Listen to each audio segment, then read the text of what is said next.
What is going on, guys? Thank you so very much for joining me right here on Off the Script. This is Tuesday Night Titans, episode number 80 for your Tuesday, January 21st, 2025. I am your host, JD, as always, joined by my co-host, the one and the only, the real American, the Solid Monster. What's going on, brother? Are you ready for the big test? No, are you ready for the big test? I don't think I am, but I've committed to it. So I know. It's a lot of people have been looking forward to this. I know. Listen, I've gotten this guy into a couple of situations as long as I've known him. The first one being the most egregious of them all. I had him, and I know I mentioned this a couple of months ago. I had him do karaoke for WrestleMania, or not? It wasn't even WrestleMania. It was Double or Nothing. Double or Nothing. It was Brian Zane. Had us all out after a little wrestling afternoon. We went to a karaoke bar. I had him sing Kid Rock, "Ba With the Ba." Yeah, ball with the ball. That's what he had me saying. Couldn't pick a simple song. You go, ball with the ball, you're going to sing. I'm like, you motherfucker. And now we got Hulk Hogan. If you guys don't realize what's going on here, Hulk Hogan's Real American Beer. It's right there. This is not a fib. This is not some troll job. We have the real stuff right here. Crank up your volume. I can barely hear you in my ear. You can barely hear you can barely hear me? Well, we got people saying that you're a little low. Oh, see? I knew something was going to happen. Give me a second. This is what happens when I'm not working at home, man. Yeah, I got well, while you do that, see, this is what he has furnished me with, because these are not in New York.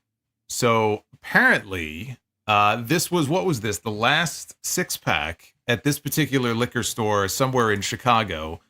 And he raced over there to get them. I'm sure the person, when he came in, probably winded, making sure that he didn't lose out to somebody else, was looking at him going, what the hell's wrong with this guy? But there it is. This is what it looks like. And that logo, by the way, was the logo they used on the poster for WrestleMania 7.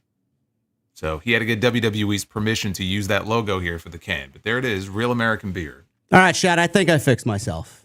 Does that mean that all the other beers that are made in America are not real? I guess not. I had to go to Chicago to get this beer. They don't even sell this beer in New York City. Interesting. Yeah.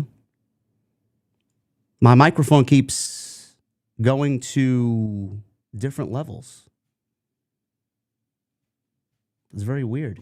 Look at this guy. This guy, he's completely falling apart here before our very eyes. I know, it's the Real American Beer. I don't know why my microphone keeps lowering itself. Like I'm looking at the volume. It's trying to tell you something. It's trying to tell you you're too loud. You got to quiet yourself down. I know, maybe. Do you guys, am I still low? Now you're up and down. You know what? I'm gonna give the ball. This rarely happens on the show. I'm gonna give the ball to this guy. Why don't you do the introductions today? And I'm gonna fix my volume. Got to take care of everything. Always got to pick up the slack here.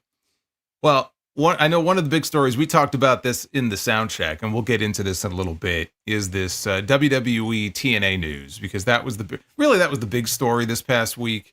And it was more of a formality. These two companies have been working together over the past year, but they made it official.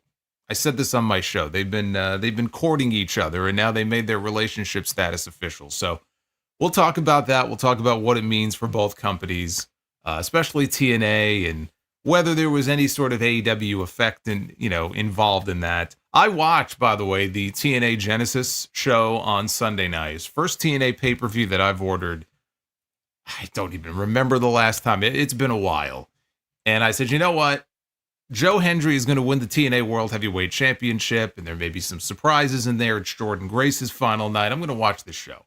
So I know this guy didn't do that, but I did watch the show, and so I'll talk a little bit about the key stuff coming out of that show. There's actually 2 shows going on that night. The GCW show.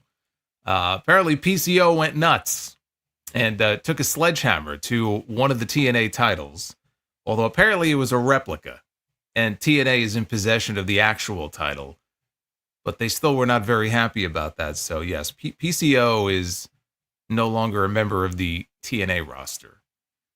I don't know what that means for his future, where he's going to end up.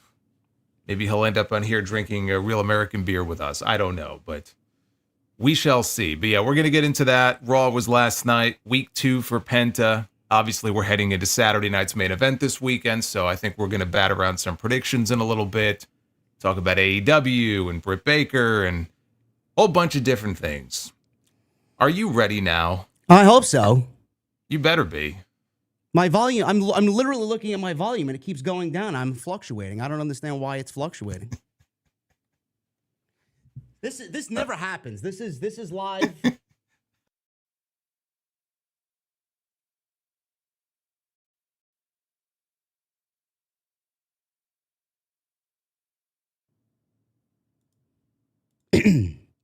Now I got to get Jason involved here. Hold on.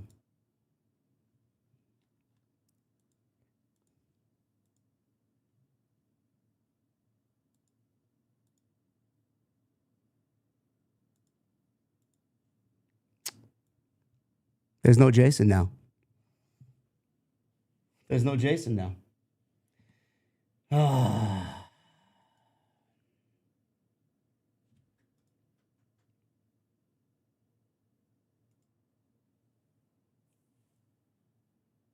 I don't have him at all. This is a fucking mess.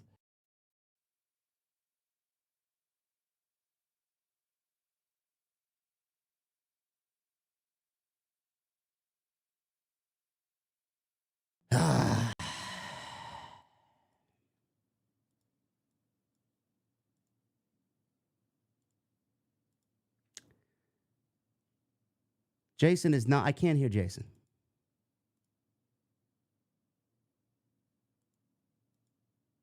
I can't hear Jason now.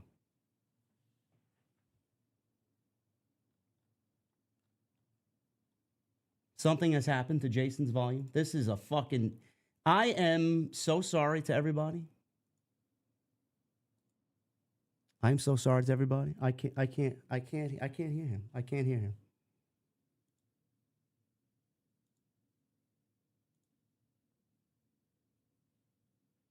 I don't know. This is a fucking disaster. Hold on. I can't get it right. I don't know.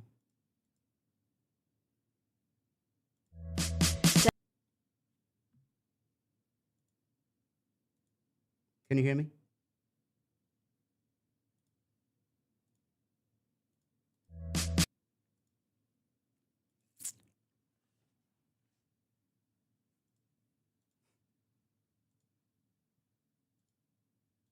Test. I don't know.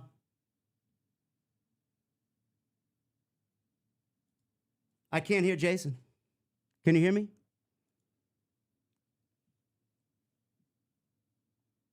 I don't know what's going on. I can't hear.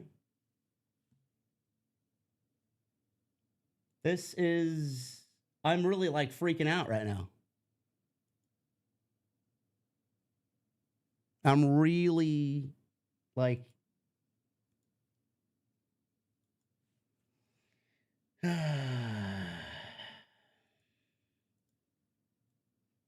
this is,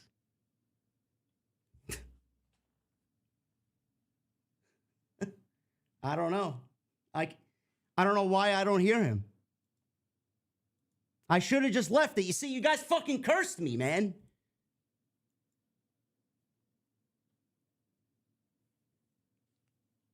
This.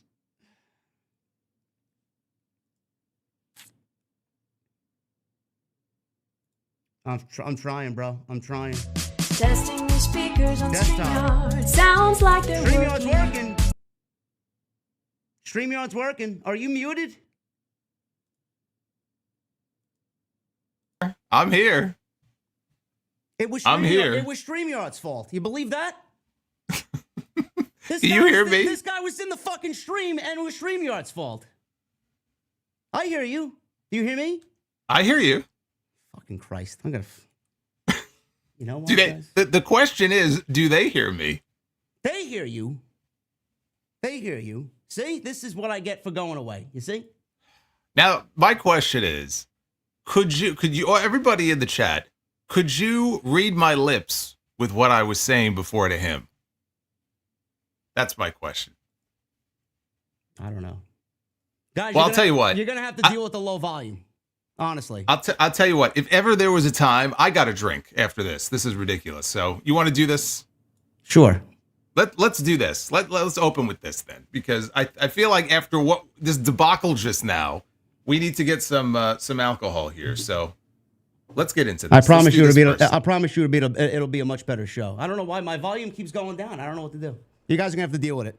Well, as long as people can hear you and they can hear me, that's really all that matters. So I have you'll notice here I have a special Tipple. It's from Tipple Glass. I think you're aware of this company, right? I love Tipple Glass. Yeah. They got some cool glasses here. I had this from a while ago, and this is one of their wrestling themed glasses. So I dug this out. Is that Red Skies? yeah. Very, very appropriate. Well, I didn't want to get copyright struck by Hulk Hogan's theme music. It's better than nothing. Well, no, you don't want to do that. All right, so let's open this. Let's open this. Mine's already open. Well, I'm gonna do the slow pour. I'd be lucky if I don't pour this down my pants. Here we go. There we go. All right. There you go. Look at that.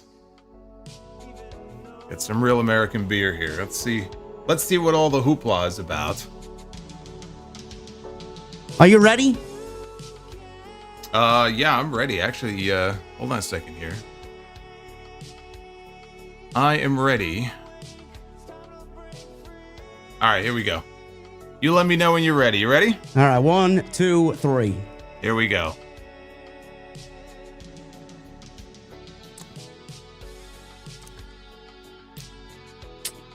Okay, so the best way I could describe it, it's basically like any beer that I've tasted in the last year. I don't really have anything to say about it that is too negative, but I also don't think it's that great. It's kind of like in the middle for me. They basically took Budweiser and just put a Hulk Hogan logo over it. That's all they did. Basically, yeah. It's like his version of Bud Light. But I mean, it's nothing. I don't feel like I want to rip my shirt off and go to the gym and get a good pump on right now. You know, it's like, all right. It's all right. It's not great. It's not terrible. Yeah, I do not like it. So you don't like it? I don't like it. I think it's bad. I am indifferent towards it. I'm not going to shit on it, but I'm also not going to sit here and tell you should go out and buy it because I don't think it's worth. How much did it cost you? It was 6 cans for $15. Yeah, you don't have to run out and go go grab this. No, it's serviceable, but if you are all the hype around it. If you are a college kid, I would recommend. Well, I mean, I don't know how much college kids are willing to spend on alcohol, but this is the type of thing that you would definitely see someone who spent several hours in the bar watching the football game. He wants to down something for the entire afternoon. This is it. Yeah, it's the type of beer it is. It's a light lager. If you've had a light lager before, then you know what to expect. Yeah, I don't know. Would I buy it again? No, I'm not even going to finish the rest of the beer. I'll probably dump it after the stream is over. Well, so yeah, junking beer and throwing beer away is a criminal offense. I don't know why you would do that. Well, I mean, everybody. Why would you waste beer? Everybody's throwing Hulk Hogan away, right? Yeah, we could throw him away. That's fine, but not the beer. Right. At least keep the beer. I guess. I'll donate it to somebody who needs something to drink during the football games this coming weekend. Whatever. Well, I'll nurse this. Thank you. Yeah, maybe I will. I don't know. Depending after what we had to deal with tonight, maybe I will kind of sip on this. But I appreciate you guys regardless. If I sound low, I apologize. I'll work through it. I'm on my other computer, my secondary computer. I apologize to everybody. It is what it is. I don't know why it's fluctuating. We'll get through the show as always. More people want to hear this guy than they do me anyway, so it doesn't really matter. But we got a lot to get into. Jason set the foundation for the show tonight. Thank you for joining us for episode 80. I want to thank everybody. You guys continue to make TNT the number one stream that I think we both do during the week, honestly. So I appreciate you guys very much. We did 55,000 views for the last stream, and we had a retention audience per viewer of almost 48 minutes per viewer. So that's the shit I want to see, and it's all thanks to you guys. So thank you very much. It is much appreciated. We're going to get into the topics today. If you guys want to follow us on social media, everything is linked down below. Social media, YouTube, all the good stuff. If you guys want to go follow Jason, everything you need is down there. And please make sure you guys get those super chats in. That is a great way to help us out. Hit the thumbs up and leave a comment down below. We love being in the algorithm. So make sure you guys go and do that as well. Helps us out after the video gets published to YouTube. So as always, man, I'll leave it off with you. What do you want to start with, and where do you want to go? Why don't we start with the WWE and TNA partnership, and then some of the TNA Genesis show from Sunday. I mean, I could start talking about that because I know you didn't watch the show. No. And I honestly, I wasn't even planning on it, but after I got my show done on Sunday, I said, you know what? There's two events tonight, TNA and then GCW is having their Hammerstein show. I said, let's watch TNA. Yeah, I watched the first GCW Hammerstein show, and that was enough, honestly, to turn me off from it anyway. So I said, let's watch Genesis. And on the whole, it was a good show, but to the surprise of no one, because it would have been ridiculous for it to go any other way. Joe Hendry won the TNA World Heavyweight title from Nick Nemeth in the main event. That was not the best match on the show. The best match of the show belonged to Jordynne Grace and Tessa Blanchard. And I know that match made news for other reasons, but I will say this, regardless of what you think of Tessa or anybody, I don't see how you can watch that show and not think that they went out there and had certainly one of, if not the best match of the night. They tore it up. And for Jordynne Grace, it was her final night, her swan song. She is done. She is on her way to WWE. If pen has not been put to paper, it will be soon. And you could see why, because she's great. And Tessa went out there. This is her first match in TNA in many years. And she killed it. Now, of course, in the middle of the match, you had chants ring out in the building there in Dallas of, "You're a racist," over and over again, directed at her. And it was really just kind of the one moment, and then they just kind of kept doing what they were doing. But that's something that is probably going to follow her for the rest of her career. And whatever you think of that situation, look, these things have consequences. And that's kind of a mess of her own making, and that's something that will follow her. But it didn't take away from the fact that the two of them went out there and had a great fucking match. Well, Tessa's a great wrestler, so, I mean, I don't think anybody's taking that away from her. And I do think after the performance, I didn't watch the match yet. I do have it all queued up to watch it at some point this week. I knew that they were going to kill it. But do you honestly think, after what you saw, is Tessa going to prove a lot of people to change their opinions on her? Or I know that's probably going to stick with her for the rest of her career, but if she stays straight and narrow and she doesn't make any mistakes, do you think that she could win those fans over again?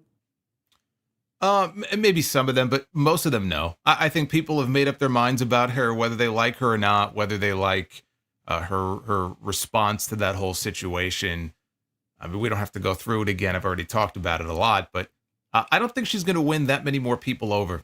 I think she has her fans now. I think people, like you said, they knew that she was a more than capable wrestler. Her work was never in question. There's a reason why so many people, go back, 5 years, 6 years. They looked at her as somebody the WWE would have maybe headlining a night one at a WrestleMania one day against a Charlotte Flair. Like, you could see that she was going on to bigger things until she, derailed her own career. And it was a mistake of her own making. It was nobody else's fault. So her talent has never been in dispute. Whether or not she can stay on the straight and narrow, avoid controversy, avoid saying anything that might, put her back in the spotlight, that's up to her. Because when she came back to this company, I figured this was kind of a dry run or kind of a trial run. And if things were to go well, WWE would potentially be interested in bringing her in. If those chants are going to continue to follow her on a consistent basis, I could see them, wanting to avoid that for a little while longer. But I do think that if she can just kind of keep her head down and, keep having matches like this, a year from now, we could very well be looking at Tessa, getting a look by WWE. Yeah, I would love to see that. I feel like she's got all the makings of a top tier WrestleMania performer. I've always admired what she's done even before she came back to TNA. I know you talked about it. I talked about it. It was like them kind of smuggling someone into the company, knowing that it was the wrong decision and that there was going to be blowback on it. You know, bringing her in the way that they didn't really leave a good taste in people's mouths. But I'm hoping at the end of all this, I'm hoping that she does stick to what she does best, stays out of trouble, and I am genuinely rooting for her.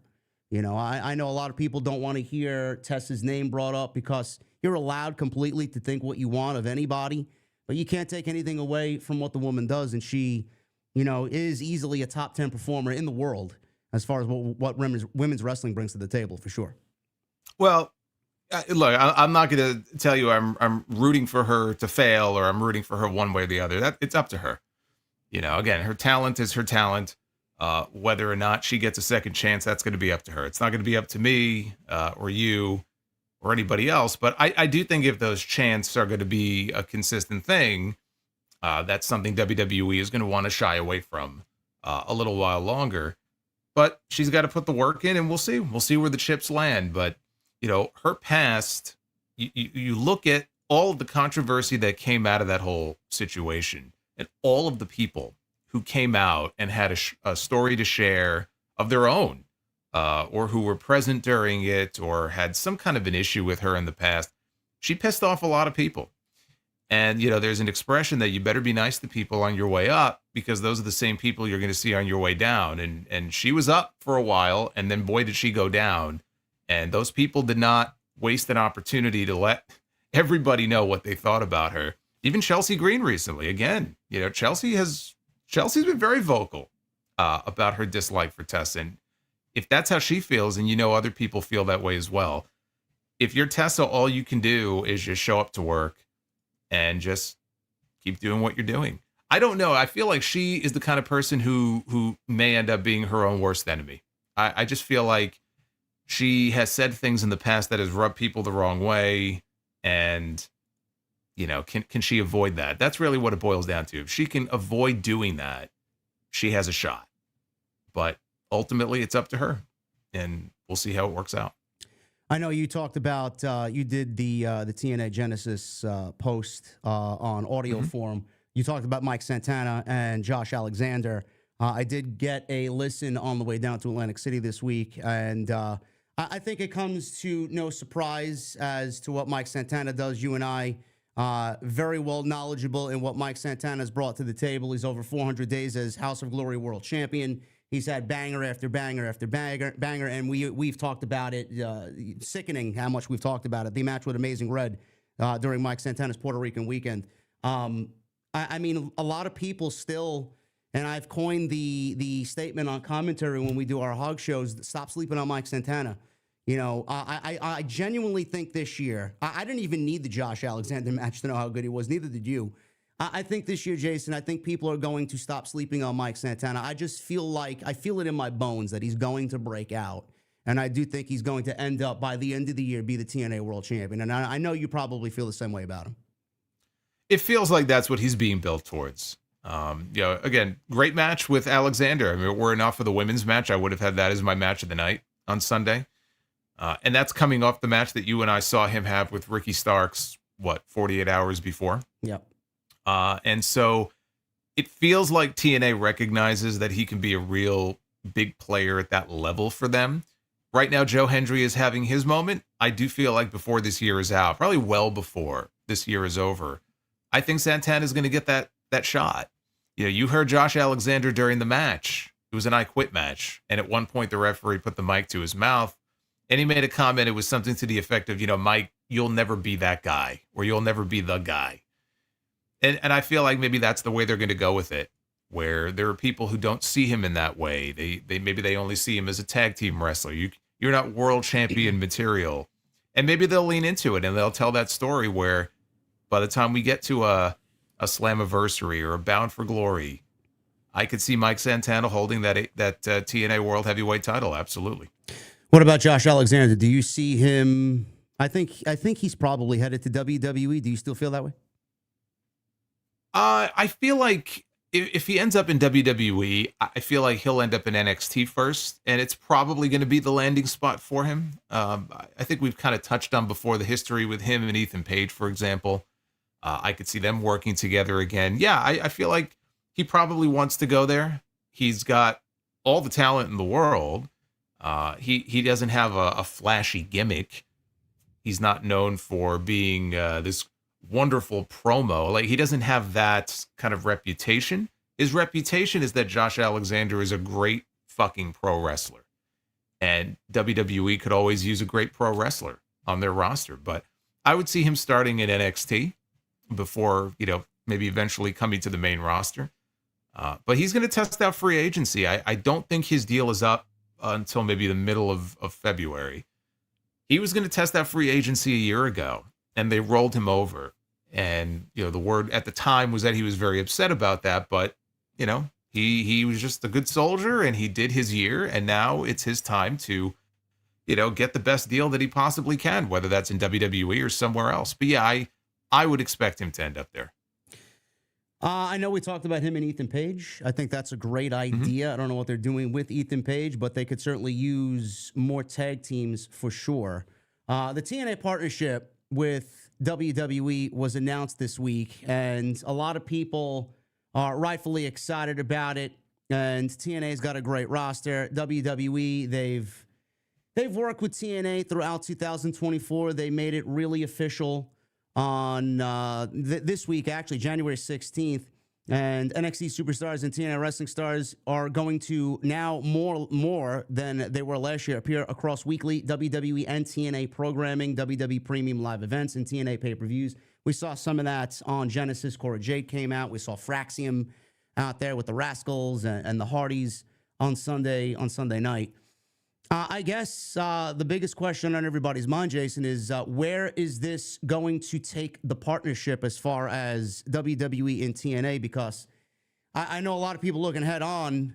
TNA is probably going to benefit in the short term, and WWE is going to benefit in the long run with this partnership. But in the short term, I think we could all pretty much sit down and understand that TNA is going to get an increased exposure. Just look at some of the tweets that were floating around on Twitter. WWE was tweeting out about Genesis. I think from their main account. Yeah. So from their main account on X. Yeah. TNA, some of their tweets in regards to the WWE partnership did upwards towards 2-3 million views on X. So obviously that's going to be great exposure for them. Higher attendance and ticket sales is another reason. I know they have those two shows coming up at the UBS Arena and one in Los Angeles. And a lot of people were even questioning, well, why are they running those buildings? They can't fill out those buildings. But now they probably can, because now they have access to the WWE partnership. And who's to say, you and I both discussed this. I'm sure you discussed this as well. Maybe AJ Styles comes out and shows up on TNA TV. Who knows? Maybe he shows up at one of those shows. I know you mentioned in your review John Cena. How likely that is, nobody knows. But the opportunity for that is certainly there. The pay-per-view numbers is another reason. Well, I'm sure they're going to probably do their biggest buy rate with this Genesis show. Those numbers haven't come in yet, but I'm sure those pay-per-view numbers are going to be great. And then the talent development. The TNA wrestlers are going to get some spotlight on WWE television. It's also easy access for WWE instead of waiting for the WWE ID program or waiting for a student in the Performance Center to really get where they need to be and then move them to television and develop a character and see how they get fleshed out on TV. WWE's got easy access to well-known, established talent on TNA that they can plug into whatever they need on NXT television. So, those are just some of the bare minimums. Where else could TNA and this partnership with WWE really benefit the company? Well, you touched on one of the most important things is they have two huge pay-per-views coming up this year. One in LA in April, and I want to say that's maybe a 10,000 seat building. And then they're coming out here this way to the UBS Arena on Long Island for Slammiversary on July 20th. And probably for wrestling, you're looking, for that show, I'm going to guess somewhere in the 12 to 15,000 range. I don't care how talented the TNA roster is, and it is a very talented roster. We just talked about some of the names on there right now. They just don't have the exposure. They're not going to go out on their own and put 10 or 12,000 people in the UBS Arena. I'm sorry, it's just not going to happen. They're going to need some kind of attraction on that show. That's where this partnership with NXT and with WWE comes into play. You mentioned AJ Styles. If AJ Styles could go out there last July and travel to Japan to wrestle Marufuji on a Pro Wrestling Noah show, there's no reason why he can't show up in TNA for one match and have a homecoming. He was asked about this last year at one of the pre-show little press things they do. It might have been before his match in France with Cody. And he goes, I would love to go back to TNA. So it's not like he's against the idea. So I think that sort of thing is inevitable. The biggest benefit, I think, though, that could come out of this, because I think it's the biggest obstacle holding TNA back, is their television. They're on Access TV. Access TV is not a widely accessible network. It's not one of the top, cable networks. Their exposure on there is minuscule compared to what they used to have on Spike many years ago. And they actually just signed their biggest TV deal since the Spike days in Canada. They're on the biggest sports channel, Sportsnet, up in Canada. They just signed that deal last month because WWE left Sportsnet, and so they filled that void. That's a huge deal for them. But in this country, they need a better television outlet. Without that, they're never going to get beyond a certain point. If this relationship with WWE could potentially open some doors for them, and if just having that relationship could give them a leg up if they want to have negotiations with a better TV partner, and they can get on a better station, that to me is the number one thing that they could hope for and that they could get out of this. Because that is, to me, the biggest thing holding them back right now. It's that lack of exposure on television. Oh, you mean to tell me all the geeks that say that they're the number 2 promotion in North America is not true? Well, yeah, I had to deal with that nonsense also. I mean, it's laughable. I know AEW is pretty bad right now, guys, but give me a break. Come on. Whatever you think about AEW creatively, I mean, again, to say that they're anything but number 2 is just ridiculous. But if TNA ever wants to try to get there, they need better TV. So to me, that's the biggest potential benefit in this relationship that they could get out of it, if they're even interested in that. Because again, Access is owned by Anthem. Anthem owns TNA. I'm sure Anthem loves having TNA on Access. But if they really cared, then they would try to get them a better TV deal. So for TNA, I could see the benefits. For WWE, the benefits are obvious. Why are they suddenly playing nice with a company that's been around for 22 or 23 years? Why do you think? Because part of the play here, and if you don't think so, then you're not being serious when you think about this.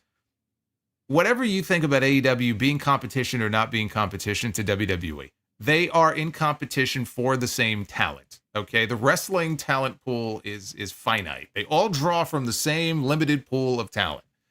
And so what this does for WWE, now they're partnering with TNA, and they're going to have a pipeline to talent that, Tony Khan might want. But because of the relationship, it gives WWE an advantage that they didn't have before. So I absolutely think that factors into things. I absolutely think this whole Forbidden Door stuff, that's really what opened the door to something like this happening. You got to give AEW credit in that regard, because WWE, I understand now it's a different administration, and before it was Vince, and now it's Triple H and Nick Khan. But those Forbidden Door shows and their willingness to work with other promotions in the way that they have is part of what has opened the doors to what we're seeing now. And I think if you're a fan, it's great. And I think if you're talent, it's great. I think it's just great all around. I wish that this sort of thing was happening 10 years ago. But here we are. But just ask yourself, like, TNA's been around for so long, and Vince now has been gone for a few years. Why all of a sudden? Do you think that they feel as if they are in a position where they want to kind of buddy up to TNA and be their friend because they see the benefit in it for them? But it can be mutually beneficial. So I think it's good in the short term, certainly, but got to get better TV if you're TNA. Yeah, WWE, they don't play well with others. They still don't. It's almost coming off like a forced act. And the reason why they did it is exactly one of the reasons, at least one of the reasons, exactly why you mentioned the AEW aspect of it, is that's completely true. I do think that whatever they are thinking, if they could harm AEW's bottom line and take talent away from AEW potentially, that is all the motivation that they need. They don't need to do that, but they had an opportunity to do that, and they did. And I firmly believe that is definitely one of the reasons why this partnership came to be. Well, yeah. Well, look at Jordan Grace. We'll use her as an example. I mean, you don't think the WWE wanted Jordan Grace on their show and wanted her away from Tony Khan, Of course. and to take away any possibility that she would even entertain the idea of going to AEW. So she had that exposure last year on NXT. She was in the Women's Royal Rumble last year. All of that was done in part to kind of curry favor, not just with TNA, but with her as well, and to show her, hey, look, when your contract is up and you're free, this could all be yours.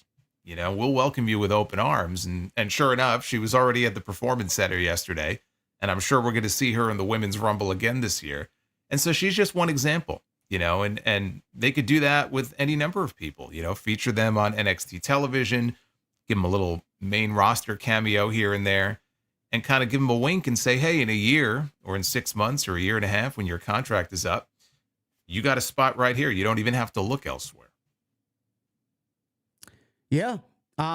Jordan Grace, there's a bunch of other talent as well. I mean, who does Tony Khan really need, though?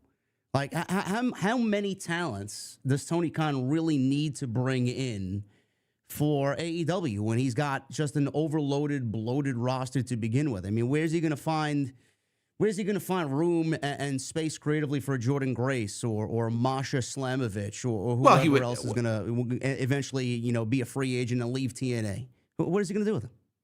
Well, I mean, look, every promotion has to cycle talent in and out. You're always going to need some new faces. At some point, he's going to have to cut. He's going to have to cut people. I mean, that's just kind of the reality of it. He's sort of stockpiled so much talent, and that's one thing. If you can, find a good spot to use them all. Obviously, that's not the case. At some point, there'll be a reckoning, and unfortunately, some people are going to have to be let go, and hopefully, that doesn't happen for a long time. But that doesn't mean that you just stop bringing in talent. Like you have a moratorium on bringing in any new talent. He's got to figure out where the pieces go, on the board. That's his job to figure it out. He brought in Camille, and we all saw how that ended up. So we saw Megan Bain in the gauntlet match on Wednesday, and supposedly she's going to be on their TV going forward. And sure. I certainly hope for her sake it works out better for her than it did for Camille. I'll say that much. She's going to be on their TV moving forward. Yeah, we'll see about that. Well, hopefully Dynamite, I should specify, not just Collision, but she's another one. You look at her and she could absolutely be a star, but you've got to get behind that person. And the way you do that is by getting them consistently on television. People fall through the cracks, and that's what happens. They kind of get lost in the shuffle. So hopefully that doesn't happen with her. But look, you have reason to be concerned because we've seen that happen to people before. It's up to Tony to figure out, though, okay, how do I utilize these people to get the most out of them? And clearly right now, he's not getting the most out of a lot of the people that he has under contract, but that's something he's got to figure out. Otherwise, it's like, what are you paying them for? Yeah. Listen, I don't know what they're doing over there. I hope it gets better. WWE obviously is going to enhance TNA. Do you feel at the end of all this partnership, however long this partnership lasts, WWE is going to end up purging talent? Jordan Grace is just the beginning. Joe Hendry just won the world championship. We've talked about it. I think everybody's kind of made speculation that Joe Hendry is going to be in the Royal Rumble. He's probably going to end up in WWE before long as well. Do you see eventually WWE purging TNA of their top talents and then eventually buying TNA at the end of all of this? Do you see anywhere where that could be a realistic scenario? Yeah, I could see that. Absolutely. Yeah. I'm not saying it's going to happen, though. I think that Anthem, Anthem is, how long has Anthem owned TNA? Has it been maybe, 6 or 7 years at this point? Look it up. I'll get a clear answer here. I want to say maybe it was around 2018, somewhere around there. By all accounts, yeah, they're very happy with their investment in TNA. As long as they want to stay in the wrestling business, then TNA will have a place in the Anthem home. If WWE wanted to buy them, I don't know that they would want to buy them and run them as a separate promotion. I feel like kind of in the past, They want to just sort of buy things and acquire them and pick the bones, and the video library for them. So many talents in WWE have come through TNA or come from TNA. That alone would be of massive value to them. But to just buy things, to put it on a shelf and just sort of take the IP would be kind of a shame. So I don't know that that's something we're going to see anytime in the near future. But at some point, 5 years from now, could I see that? It's WWE. They've got money to throw around. If they want something, chances are they're going to get it. So, yeah, I could see that happening. January 4th, 2017 is when Anthem took majority ownership of TNA Wrestling. All right. So I was off by 1 year. Yeah. So they've been in the wrestling business for a little while. No indication they want to get out of it. Again, there's a reason why they love Impact being on Access. If it's not their highest rated show, it's got to be one of their highest rated shows. So it benefits them in many ways. I don't see them wanting to sell and get out of the wrestling business anytime soon. Listen, I'm excited. I don't think I'm going to tune into TNA Impact Weekly. I know they have a live taping on Thursday, which I may actually tune into. I watched some of it while we were holed up in Chicago before House of Glory. I watched whatever they had going on, which was the go-home show for Genesis. I would love to get involved, but I think the only reason why I don't watch it is because I'm just overloaded on pro wrestling already during the week, and adding another 2 hours from TNA is just going to basically kill me. But I pay attention. A lot of those men and women have one point or another walked through House of Glory doors. It's like I know a lot of the roster. I know they got a great roster. I know they got a great women's division. Yeah, I just got to find time to watch it. Maybe with this WWE partnership, maybe I'll start tuning in a little bit more. That doesn't mean I'm going to review the show weekly. It doesn't mean Jason's going to start reviewing TNA weekly. We want to see. We just want the best for whatever product we're watching. And if it makes WWE better, if it makes TNA better, great. Exciting pro wrestling. There's nothing like it. So hopefully that's where we're going with this partnership. So I'm very excited for both parties involved, for sure. Where do you want to go, man? You want to talk about this debacle that is AEW and Grand Slam Australia? Not really, but we probably should. Going from one company to the next. It's too bad because when this was first announced, this was right before Wembley. I think it might have been the week or the weekend of Wembley when they made the announcement. And they were going to be coming to Suncorp Stadium in Brisbane, which I think is like a 50,000 plus seat stadium. Yes. And it sounded very ambitious, but it's one of those things where wrestling right now in many of these international areas is very hot. And honestly, it's mainly WWE that's like super hot right now. But you think, okay, their first time in a new market. Look what happened when they went to the UK for the first time. They put 70 or 80,000 people at Wembley Stadium. It's ambitious, but all right, that's pretty cool. Let's see what they can do. Even if they sell 30,000, tickets, right? What a huge crowd that would be. And it just feels like ever since that initial announcement, it has just been one embarrassment after another. And now this show is about a month away, a little less than a month away.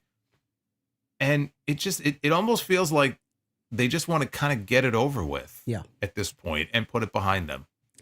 Well, when it first got announced, everybody was excited. Look, AEW is expanding. It's great. I hope they do expand outside of the United Kingdom, and I think they were in Cardiff last year as well. That's great for them to expand. When they announced the show, like Jason said, around All In weekend, we seen the announcement for it. 50,000 people. They were going to run this big stadium. And we all then kind of envisioned, all right, it is Grand Slam. It's usually a TV taping name for Dynamite. But 50,000 people, if they're going to try and fit 50,000 people in a place where they never run a show before, it's probably going to end up being a pay-per-view. That was my initial logic behind it.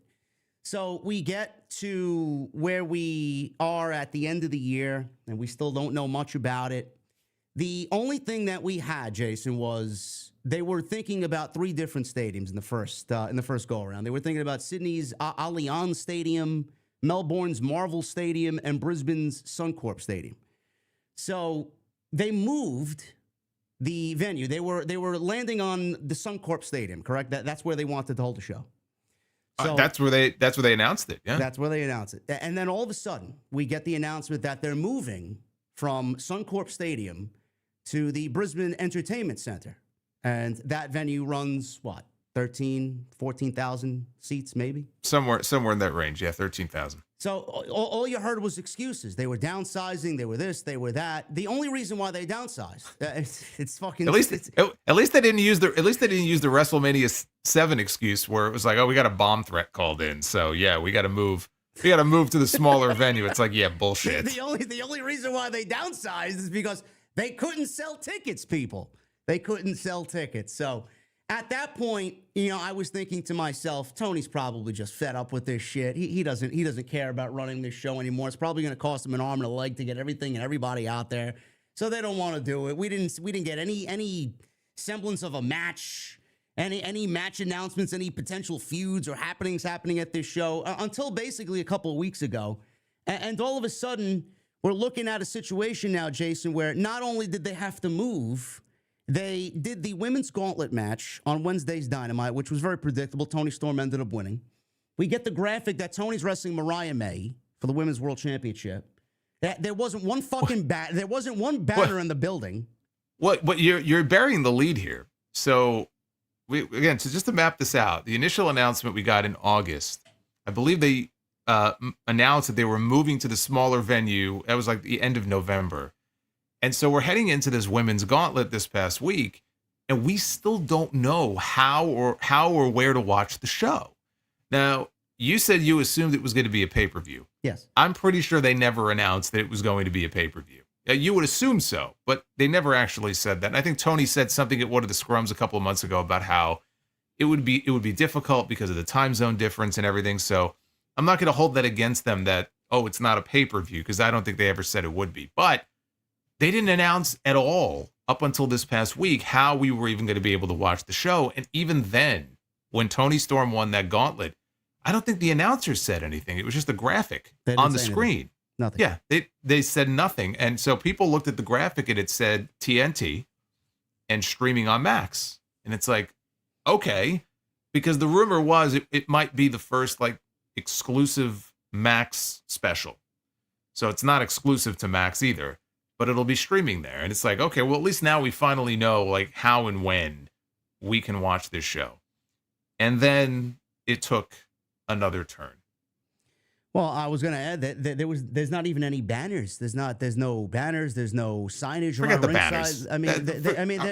banners. They're busy promoting All In, which is July 12th, 7 months away. we got All In Texas banners on every show. Revolution on the big screen. I mean, where the fuck is this show? Yeah. So nobody mentioned the fucking word about it. And then, like Jason said, TNT Max. All right, we don't got no time. We don't got any. Well, it said 8 p.m. It said no, we did have a time. That's the whole thing. We had a time. 8 p.m. I didn't see the time, but I saw the TNT and Max. So then we get to the report where there's a scheduling conflict. This show is happening at 8 p.m. on TNT and Max the same night in the same time slot as the NBA All-Star Game. So I don't know how that happened. I don't know who made that fumble, but that was the scheduling conflict. So apparently, after all of this nonsense, they rectified the scheduling conflict, and now the show is airing on a 21-hour tape delay. I told Jason this when we were having drinks after House of Glory on Friday night. He was shocked. He couldn't believe what I told him. It's 2:30 a.m. This show is happening at 2:30 a.m. Eastern time after all of the NBA All-Star festivities are over with. I don't know who's going to be watching that, but I don't even think Tony Khan's going to end up watching it so fucking late. Look, it's not as if there have not been wrestling shows before. Every year, Wrestle Kingdom, okay, the pre-show. It starts at 2 o'clock in the morning Eastern time. But yeah, that's in Japan. That's their main show. And so it's expected. That's the way it is every year. WWE ran Elimination Chamber almost a year ago in Perth. When did that start? Was it 5:30, I think, our time? Yeah, we were up at 5:30 a.m., yeah. Okay, and that was in Australia, and it started at 5:30 Eastern time. So, yes, there have been shows before that have aired at kind of these wacky times, but it was advertised even this week on television. It was advertised in that graphic for a time that evidently either something changed or it was incorrect in the first place. Like you said, I'm not sure where these lines got crossed. It's almost like the left hand doesn't know what the right hand is doing. And maybe it was a Warner Brothers Discovery thing, and now it makes AEW look terrible, and maybe it really wasn't their fault. But it almost doesn't even matter who's at fault. It feels like this show is cursed. And that's why I made the comment where it's like, you got to think that there are people who have been putting this event together who were just of the mindset, like, can we just get this shit over with? Like, this has just been a disaster from the moment they had to move the show to a smaller venue and downgrade. And the only real big match we have so far is Toni Storm, who, grew up on the Gold Coast of Australia. So for her, it's going to be a homecoming, is going to be challenging Mariah May for the women's world title. And that's really the only big match that we have announced so far. But this show went from being something that felt like it was going to be a big deal to being almost a non-factor, where I feel like they just want to get it in the rear view and look ahead to Revolution at the beginning of March. Is this going to teach Tony Khan a lesson not to bite off more than he can really chew? I don't really understand the desire or the need to go to a country where there really isn't a big AEW presence at all, and try and fill 50,000 people. Who do they think they are? I don't understand what they think they're doing. Well, but again, they didn't even have to put 50,000 people in. That would sell every seat. They weren't going to do that. But even if they had 30, they're going to sell 13,000 seats. Never mind 50,000. Well, they may not. But I was going to say, even if they put 30,000 in that stadium, that would have been, pretty impressive. And obviously, they felt like they were going to do that, which is why they downgraded. Everything that I had heard is that apparently they're on. Now I could be wrong. I think they're on ESPN down there, but ESPN down there does not have the same footprint that it does here in this country. So they don't have like a great television presence down there.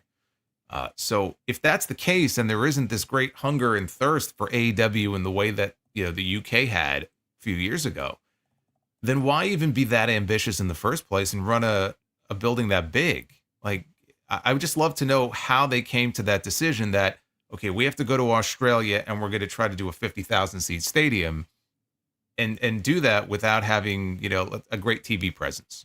Like, how did they even come to that decision in the first place? He thinks he's WWE. I think he's trying to kind of replicate that, because it seems like everywhere WWE goes on the global stage, they're always telling us, hey, we just set the new gate record, because they're charging these ridiculous prices for tickets. But it's not ridiculous for them because they're selling them, right? The demand is there. So you see it when they go to France and Germany and all these places. And yeah, maybe that's part of it. Maybe he's trying to, because perception is everything. And so if you could increase and improve the perception of AEW by making it seem as if there is this rabid just hunger for AEW in these different markets, it's almost like trying to manufacture an enthusiasm that isn't there. You could do that. It's not a terrible idea, but you better make sure that you could sell those tickets. So to just go from that to what happened this week with the time having to be changed, and it's just, the whole thing has been a complete debacle just from start to finish. AEW Dynamite airs Thursdays in Australia on ESPN, like Jason said, 12 p.m. Australian Eastern Daylight Time, live, with replays at 4:30 p.m. and 9:30 p.m. So they're airing in the middle of the afternoon, lunchtime, noon. Yeah. But again, where ESPN falls in the pecking order down there as far as TV, I don't get the impression that it's one of the, most highly visible or watched premier networks there. Like, they have good TV, I think, in the UK on ITV. But I don't get the sense they have that same presence in Australia, as we can tell. So it's going to be very interesting to see how many tickets they move at that smaller venue, if they can at least come close to trying to pack it in. But yeah, I don't even know. I mean, I'll take your word for it. 2:30 in the morning.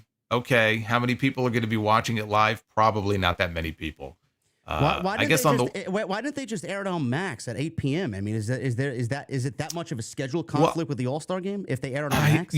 Well, I don't know that that's necessarily been decided yet. So there may still be a possibility that it will air live on Max. I think that would be the best thing for them.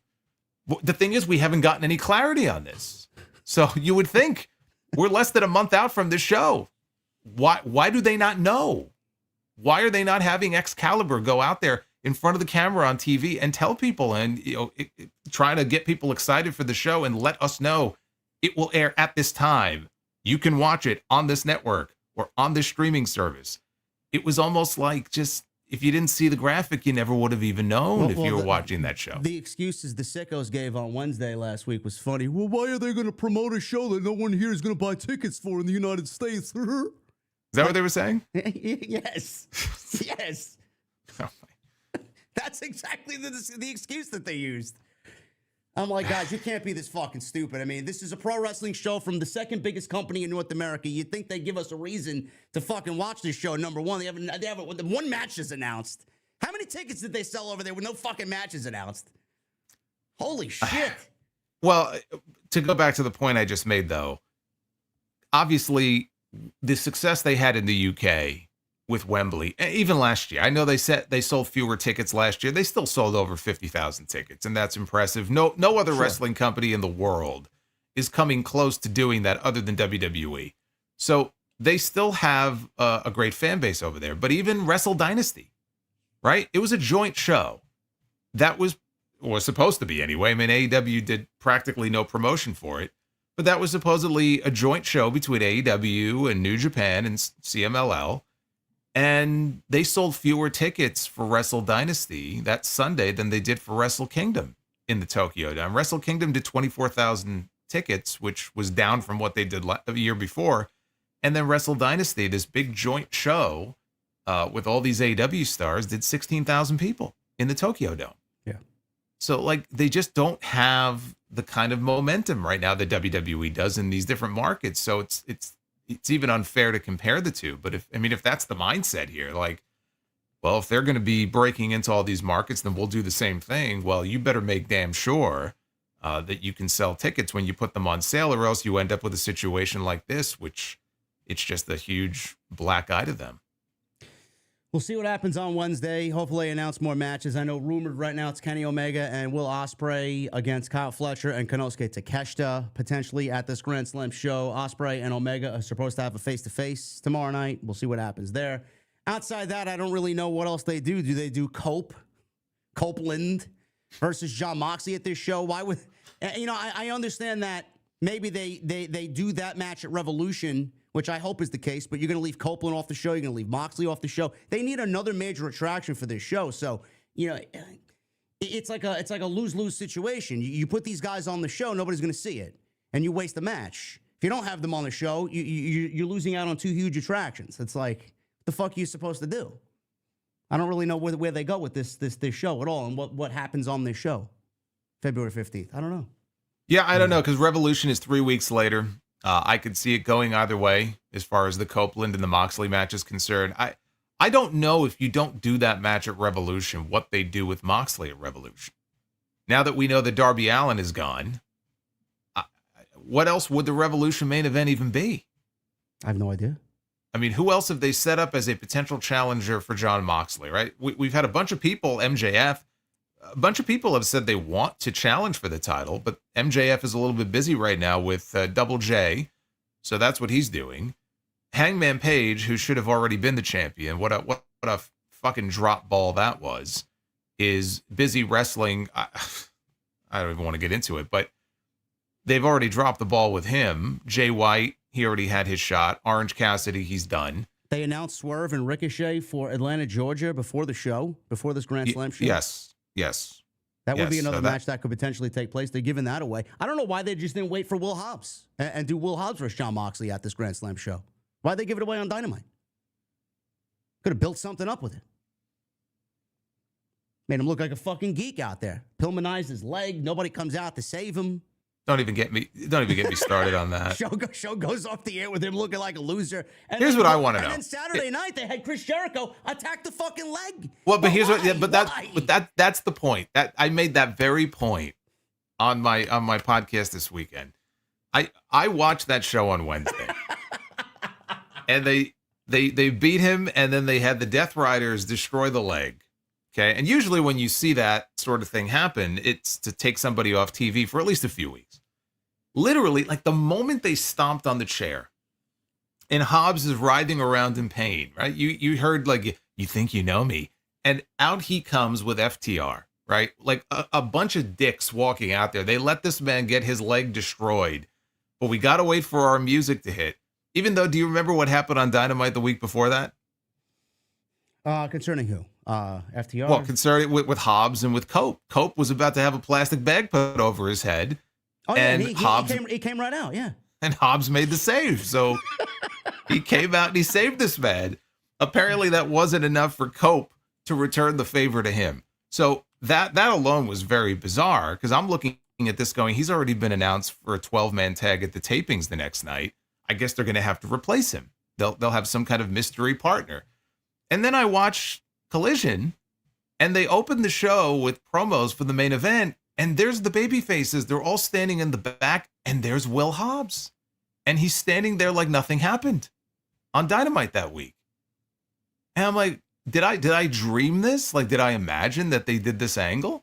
But I'm like, nope, he's just there. And like you said, they shot an angle on the show, on Collision, where Jericho in the Learning Tree took him out with a baseball bat to the knee. If they were going to do that, why would you do the angle with the Pillmanizing of the leg on Dynamite? You could have just done the angle in the back on Saturday and then had him, as he did, valiantly come out in the middle of the 12-man tag, because he's a big, tough guy. And he ended up winning the match for his team. He pinned Brian Keith. It's like, okay, that's great, but I just couldn't understand it. I thought maybe I was losing my mind. Like, why would you do the angle on Wednesday and then do what you did on Saturday? It doesn't make any sense to me. No, none of what you just uttered made any sense whatsoever. No. Wasn't there a clip of Brian Alvarez saying something along the lines that the show went off the air abruptly, and that Hobbs, after the show went off the air, came back and got revenge on the Death Riders? But the last thing that we saw was the Death Riders kind of slipping into the crowd and leaving the building through the fans. Yeah. Yes. So I saw that clip. How was that supposed to happen if they escaped? I don't know. I don't know if that's true or not. I don't, because that doesn't make any sense to me, because they bailed, and he was laying there in pain. The baby faces had already come out. So it's like, he doesn't have to make a comeback because he already has 3 other guys out there with him. So yeah, I don't know about that, but that would make it even worse, honestly. But just that whole situation, it's like, I can understand and respect the fact they wanted to at least try to keep Hobbs looking strong. So they had him overcome this injury, and then he won the 12-man tag, which nobody's going to fucking remember in 2 weeks anyway. But just why they did those 2 angles, I was stunned. Like, I was trying to make heads or tails out of it, and I just couldn't. And then I stopped, because there's just no point to even trying, because sometimes you just can't make sense out of that which doesn't make any sense. How does this type of thing just filter through the final end of the script? I don't really understand it. Didn't they hire somebody to fill in these logic holes? Apparently not, I guess. Maybe he's on vacation. I don't fucking know. Maybe he's drinking real American. Maybe he's drinking too many real American beers, man. Well, he can have mine if he wants. I mean, I'm already halfway through. I still got half mine left, so I'm already drinking water over here. Man, I got to stop buying those tipple glasses, by the way. I got like fucking 8 of them. I got Mario Kart. They're nice, though. I got Mario Kart. I got Zelda. I got the NWO one. Well, they got different. Yeah. So if you've never bought one, they have these wraps, and you put them on the glass yourself. And it could, like, this is a wrestling one, so it's got old wrestling logos on it, but they do like video games and all kinds of stuff. So it's interesting. Yeah, I love it. Tipple glass. Yeah. Make sure you guys go check them out, man. Tell them that the Tuesday Night Titans sent you over there. Yeah, AEW's. I don't know. Listen, you sickos can enjoy AEW, man. I like to be treated that I know a thing or two, and I don't want my intelligence insulted. Everything that happened the last couple of weeks with Will Hobbs, it's fucking laughable at this point. I don't really know. And then he loses to Moxley, Jason. I don't know how you thought of that. He lost to Moxley. He didn't tap out. He passed out, and I mean, he won the 12-man tag, like you said. But where does he go after that? I mean, does anybody think that they're going to push Powerhouse Hobbs in a meaningful way after that? Where's he going? Yeah, he goes right back to the back of the line. Wasted time.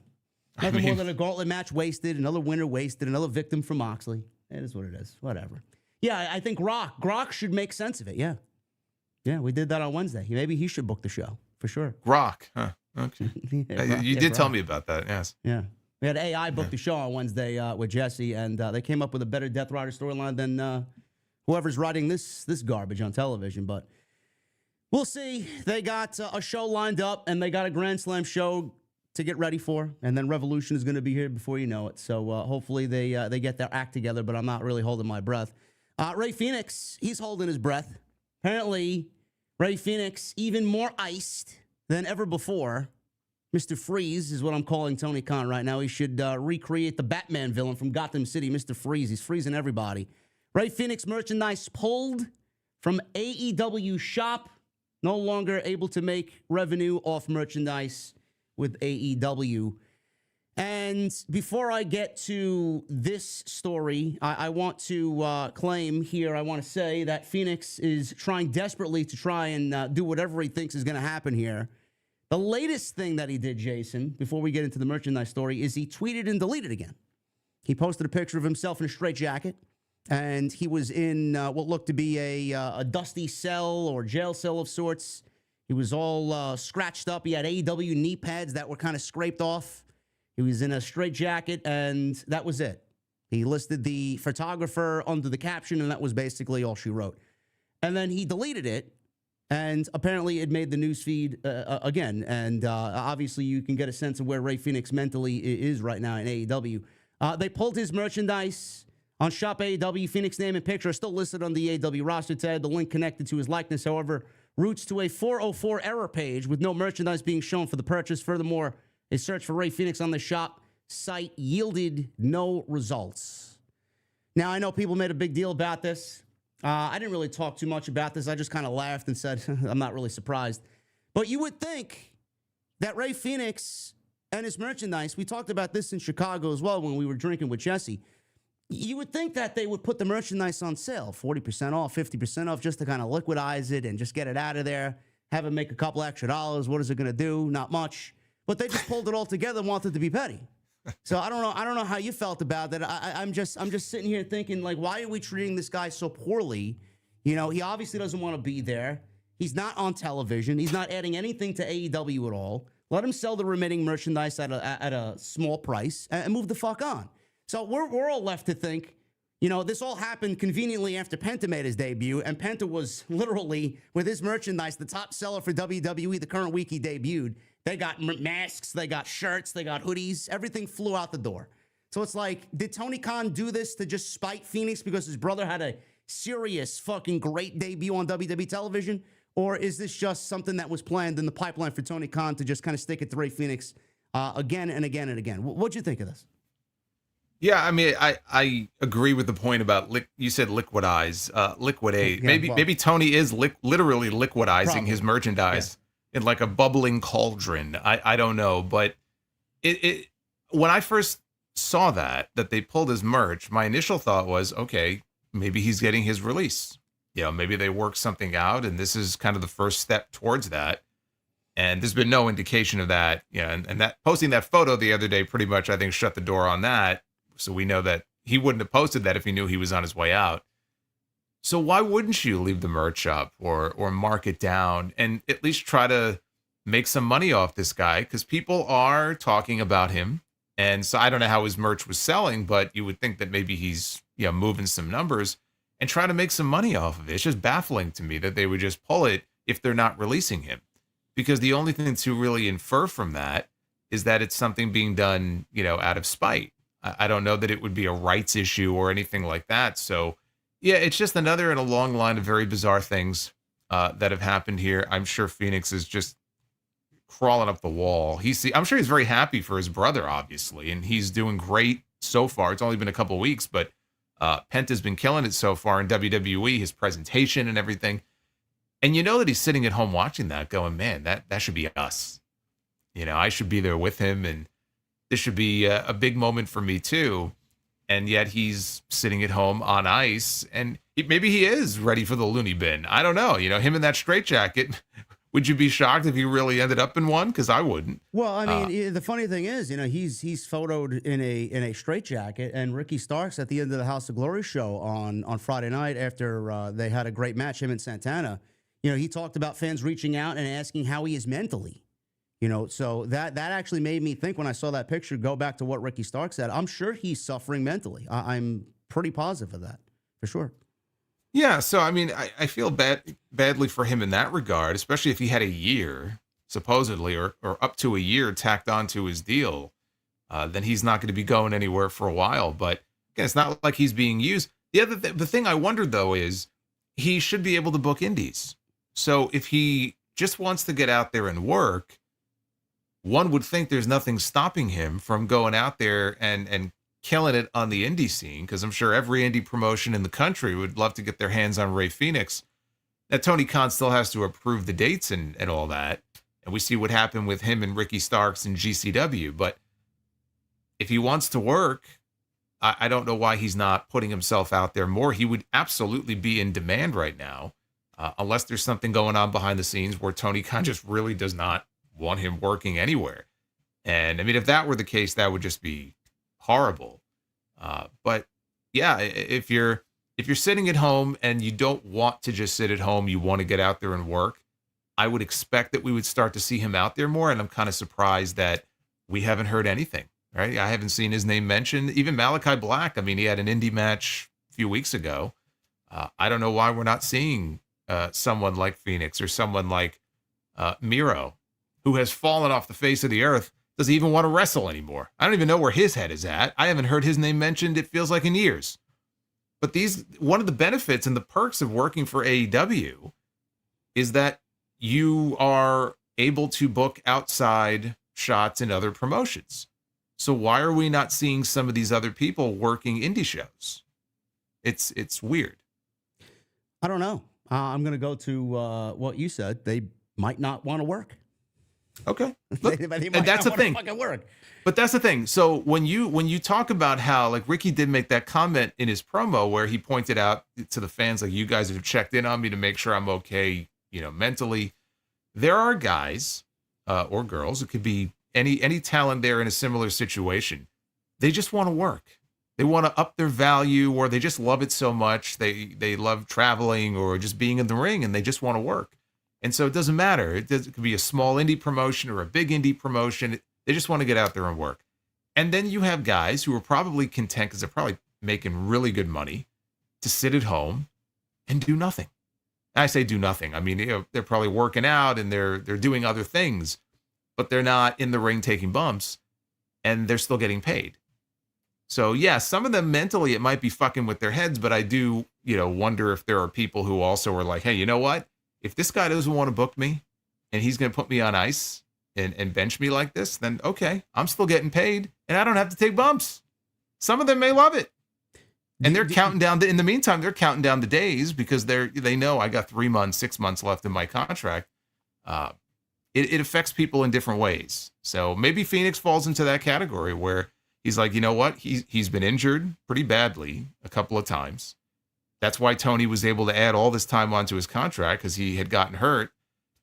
Maybe he just wants to rest up and stay home and collect that paycheck and just make sure he gets healthy and stays healthy. So when his time comes, he'll be ready, because he knows as soon as he's a free man, we all know where he's going. Is Tony ever going to allow him to go and wrestle elsewhere? I mean, if he stuck it to him already by adding time on top of his contract, stuck it to him again because of whatever reason, you want to pull out from the excuse bin as to why they pulled his merchandise. Is Tony going to allow him to go and wrestle because that's just another way for him to make some money for himself? Do you think Tony would just be ultra petty and say, no, I'm not allowing you to do nothing? Yes, because there was something that caused him to tack all of that time onto this man's contract. There was something that happened that obviously really pissed him off, or he felt disrespected in some way. Maybe it was all this chatter about them, while they were still in AEW, it sounded like they had one foot out the door, going to WWE. And I don't even know that it was Fenix who was, saying these things. But it could just be that he was so bothered by that he's like, you know what? I don't have to do this, but I'm going to put my foot down here and I'm going to tack all this time on. And you know what? I'm not going to let you go and work outside promotions. There's no indication of that. There's been no reports that have come out or anything that's been leaked by friends of Fenix who say, nothing. It was only the Penta story where he actually put out a public tweet saying my current is AEW or something along those lines, and he tried to fan the flames of all the rumors getting started. Well, yeah, but I mean that doesn't necessarily mean he wasn't talking to people, and then he saw what happened and then he put the tweet out to try to kind of calm things down a little bit. There were a lot of reports out there about people who were, getting very chatty about their future or where they were going. And there were stories about Penta, talking to people backstage about how they were going to go to WWE. Whether that happened or not, I don't know. It feels like Rey Fenix kind of got caught in the crossfire of all that, though. So that's really why I feel bad that he's in the situation he's in. Would Tony be petty enough to not, allow him to work other promotions? Sure. Because I feel like he feels wounded in some way. Whether he's justified in feeling that way, who knows? But do I think it's possible? Sure. Sure, it's possible. And it sucks for Fenix because I think he wants to work. And for whatever reason, he's on ice right now. Well, we hope to see him back soon. I hope he does eventually venture onto the indies. I know we'd love to have him. Anybody would love to have him. I think the fans desperately want to see him back. Yeah, anybody would love to have Rey Fenix, work for them. He's a fun performer. He goes out there and he's had killer matches before.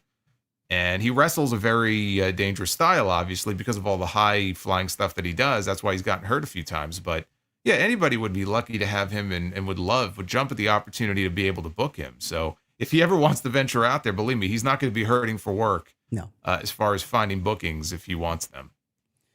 Speaking of bookings, AEW has discussed, finally, moving Double or Nothing away from Las Vegas.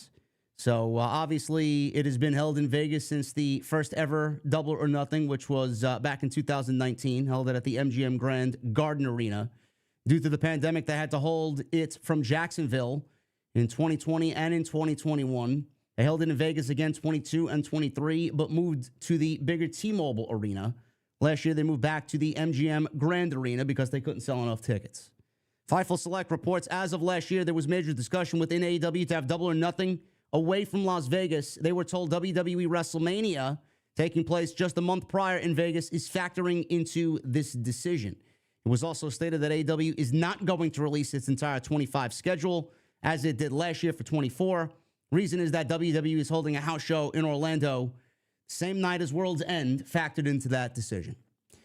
So I know I've talked about it every time it's been brought up, Jason. I feel like them standing on their traditions is kind of leading to a disinterest in the product, especially in certain markets. I think it would be beneficial to them to get out of these certain markets, which is why I'm very pleased to see them move all in, for whatever reason, away from Wembley and into Globe Life Field in July, which I think is going to just bring it to a different feel and bring the event to a different level, as well as, just taking it away from the United Kingdom, because 3 years in a row is just overkill, in my opinion. Same thing with Vegas. I feel like 5 years, 6 years now in the same place is doing a lot of damage to the overall Double or Nothing event. It's burning the crowd out. It's Memorial Day weekend. Well, people don't want to go there to watch pro wrestling Memorial Day weekend. I'll tell you that right now. Yeah, they did leave Vegas just because of the pandemic. There were one or two Double or Nothings that they did at Daly's place. Yeah. So they did miss a few years there. But I'd say one thing that is smart, though. I understand that, the idea of them not wanting to release their full schedule because they think WWE may try to fuck them over in some way. Yes. I agree. Yeah. I agree. Keep your cards close to the vest is probably the way to go. Where do you feel like Double or Nothing could benefit as far as moving the show to a different city? I mean, they don't even have to be casino or gambling themed. I don't know why they're sticking to that. I just think they should break away from that. Just treat it as a flagship show and book it as a flagship show. Give me a reason to care about it. That's all. I mean, you could still have the theme around it, Double or Nothing, and rest on your traditions as to why the event was named that in the first place, but it doesn't have to be in the same place every single year. No, it doesn't. I mean, look, WWE had a pay-per-view many years ago that they did for once or twice called Fully Loaded, and I don't think that was in Vegas. So, you don't have to be tied to the same city. I mean, you're familiar with Atlantic City. Maybe there's an arena somewhere in the Atlantic City area, or nearby. Maybe they could do an event there somewhere in Jersey. But I don't know. I mean, it would be wise to go to a market where they think that they will be able to sell as many tickets as possible, as long as they haven't run that market recently. If there's a market they feel is strong enough for them to get as many people into, not a gigantic building, but they usually do pretty well for their pay-per-view. So, a decent sized building, because when you have those packed houses and those hot crowds, it just changes the entire vibe of the show. And so a lot of their pay-per-views, they do tend to move a lot of tickets at the last minute. But like Revolution, I don't know what the latest update is on Revolution, but like big shows like that, they do tend to put like 10,000 people in the building. They don't really seem to have too much trouble doing that. It's just it's the weekly shows, or when they, in the case of the Australia show, they try to break into a new market and maybe they kind of overshoot their target. Generally, the pay-per-views tend to do well. So it's really up to them wherever they feel like they can just, maximize their ticket potential. But it does not have to be Las Vegas. I agree. And it does make sense that they might want to avoid Vegas a month after WWE is running these two gigantic shows there. I can understand that. Yeah, Revolution, the last I saw, I don't know what the overall capacity is for the venue that they're in. I think they What have venue are they in? I don't have it in front of me. Let me see if I can. I know last year that for Sting's final match, they did Greensboro. I know that. I think, where is it taking place? I thought I saw at least 6,000 out the door for Revolution. The Crypto.com Arena in Los Angeles. That's where it's taking place this year. Okay. Yeah. All right. I could look at how many tickets are sold for this event so far. I know. Yeah, it's not a lot. Yeah. But typically though, for these shows like Full Gear and stuff like that, they do tend to do well and move a lot of tickets last. Even World's End, I think they had a pretty decent crowd there. Yeah, they got 6,100 tickets out the door right now. All right. And they still have a little under 2 months left to go. So yeah. I mean, they should reach 10K easy. Yeah, I think that'll do well. So just pick a market again. Just pick whatever market you feel like you have not already run a gazillion times. I mean, look at how many times that they have run Chicago. Like they went through this period where it felt like they were going back to Chicago every 2 weeks. So you don't want to burn out certain places, but just try to get as many people as you can. There are some markets where they probably just don't sell well. Stay away from those markets. Pick a place where you think you can maximize the audience. Yeah, I agree. Hopefully they do make a decision on that soon. But Meltzer also added that they will not be going head-to-head. Double or Nothing will not be going head-to-head with Saturday night's main events. Meltzer says, we were able to confirm that AEW was not planning a pay-per-view the day of Saturday night's main event and was likely planning one the next day on Sunday. However, historically, Double or Nothing most years was on the Saturday of Memorial Day weekend. So they're going to be going opposite of WWE Saturday night's main event. So they will not be double dipping. If it was up to WWE, they would have booked Saturday night's main event on Sunday just to fuck them. Oh, don't think they wouldn't. Don't think they wouldn't. So yeah, that's happening. It's going to be. Listen, I'm tired. I'm also tired of the big holidays revolving around pro wrestling shows. Friday, Saturday, Sunday, Monday. Yeah. It's like, can I just lounge in the backyard or put my feet in the sand with a nice cold beverage, please, without having to worry about pro wrestling? But yeah, let's just enjoy our holiday. It's like every year. It's like Memorial Day and then July 4th. Soon it'll be Flag Day and then this holiday, and it's too much. It's a lot. It's a lot for Labor Day. Yeah, Labor Day. Even Labor Day. Who celebrates Labor Day? We do. We work on Labor Day. We have to cover these shows. We do. Malachi Black. Creative ideas have already been discussed for his return in WWE. Wade Keller of PW Torch reports that there are influential people in WWE who are big fans of Black and see him as a possible top singles act in the company. Black reportedly told people close to him that he was more in line with what Paul Levesque is doing compared to what Vince McMahon was doing. No shit. You don't say. Paul Levesque was the only one that actually booked him decently out of all the big three creatives, Vince himself, and then Tony Khan. He's also had some people over the last year say that he potentially was burned out, perhaps mentioned the possibility of retiring from pro wrestling. Malachi didn't want to retire. He just wanted out of AEW. He didn't want to fucking retire. Yeah, right. It was also added Black was criticized by colleagues in AEW who were frustrated by the perception that he was resistant to doing business, including a reluctance to doing jobs and frequent claims of injury issues. He and Tony Khan never developed rapport. Okay. Well, Well, there you go. that right there, that's the key line right there. That they never developed rapport. And what that made me think of, when Bobby Lashley left WWE, he made a very similar comment about Paul Levesque. Yeah. And he said that he was never one of Triple H's guys. Like, he had a better relationship with Vince McMahon than he ever had with Triple H. And so Triple H had his guys, and a lot of them were people like Owens and Balor and Zayn and people that he worked with already in NXT. And he had that trust in them and that relationship, friendship with them. And he just felt like he just never had it. He just never had it with Triple H. And so that was a big part of why it didn't work out, and he left.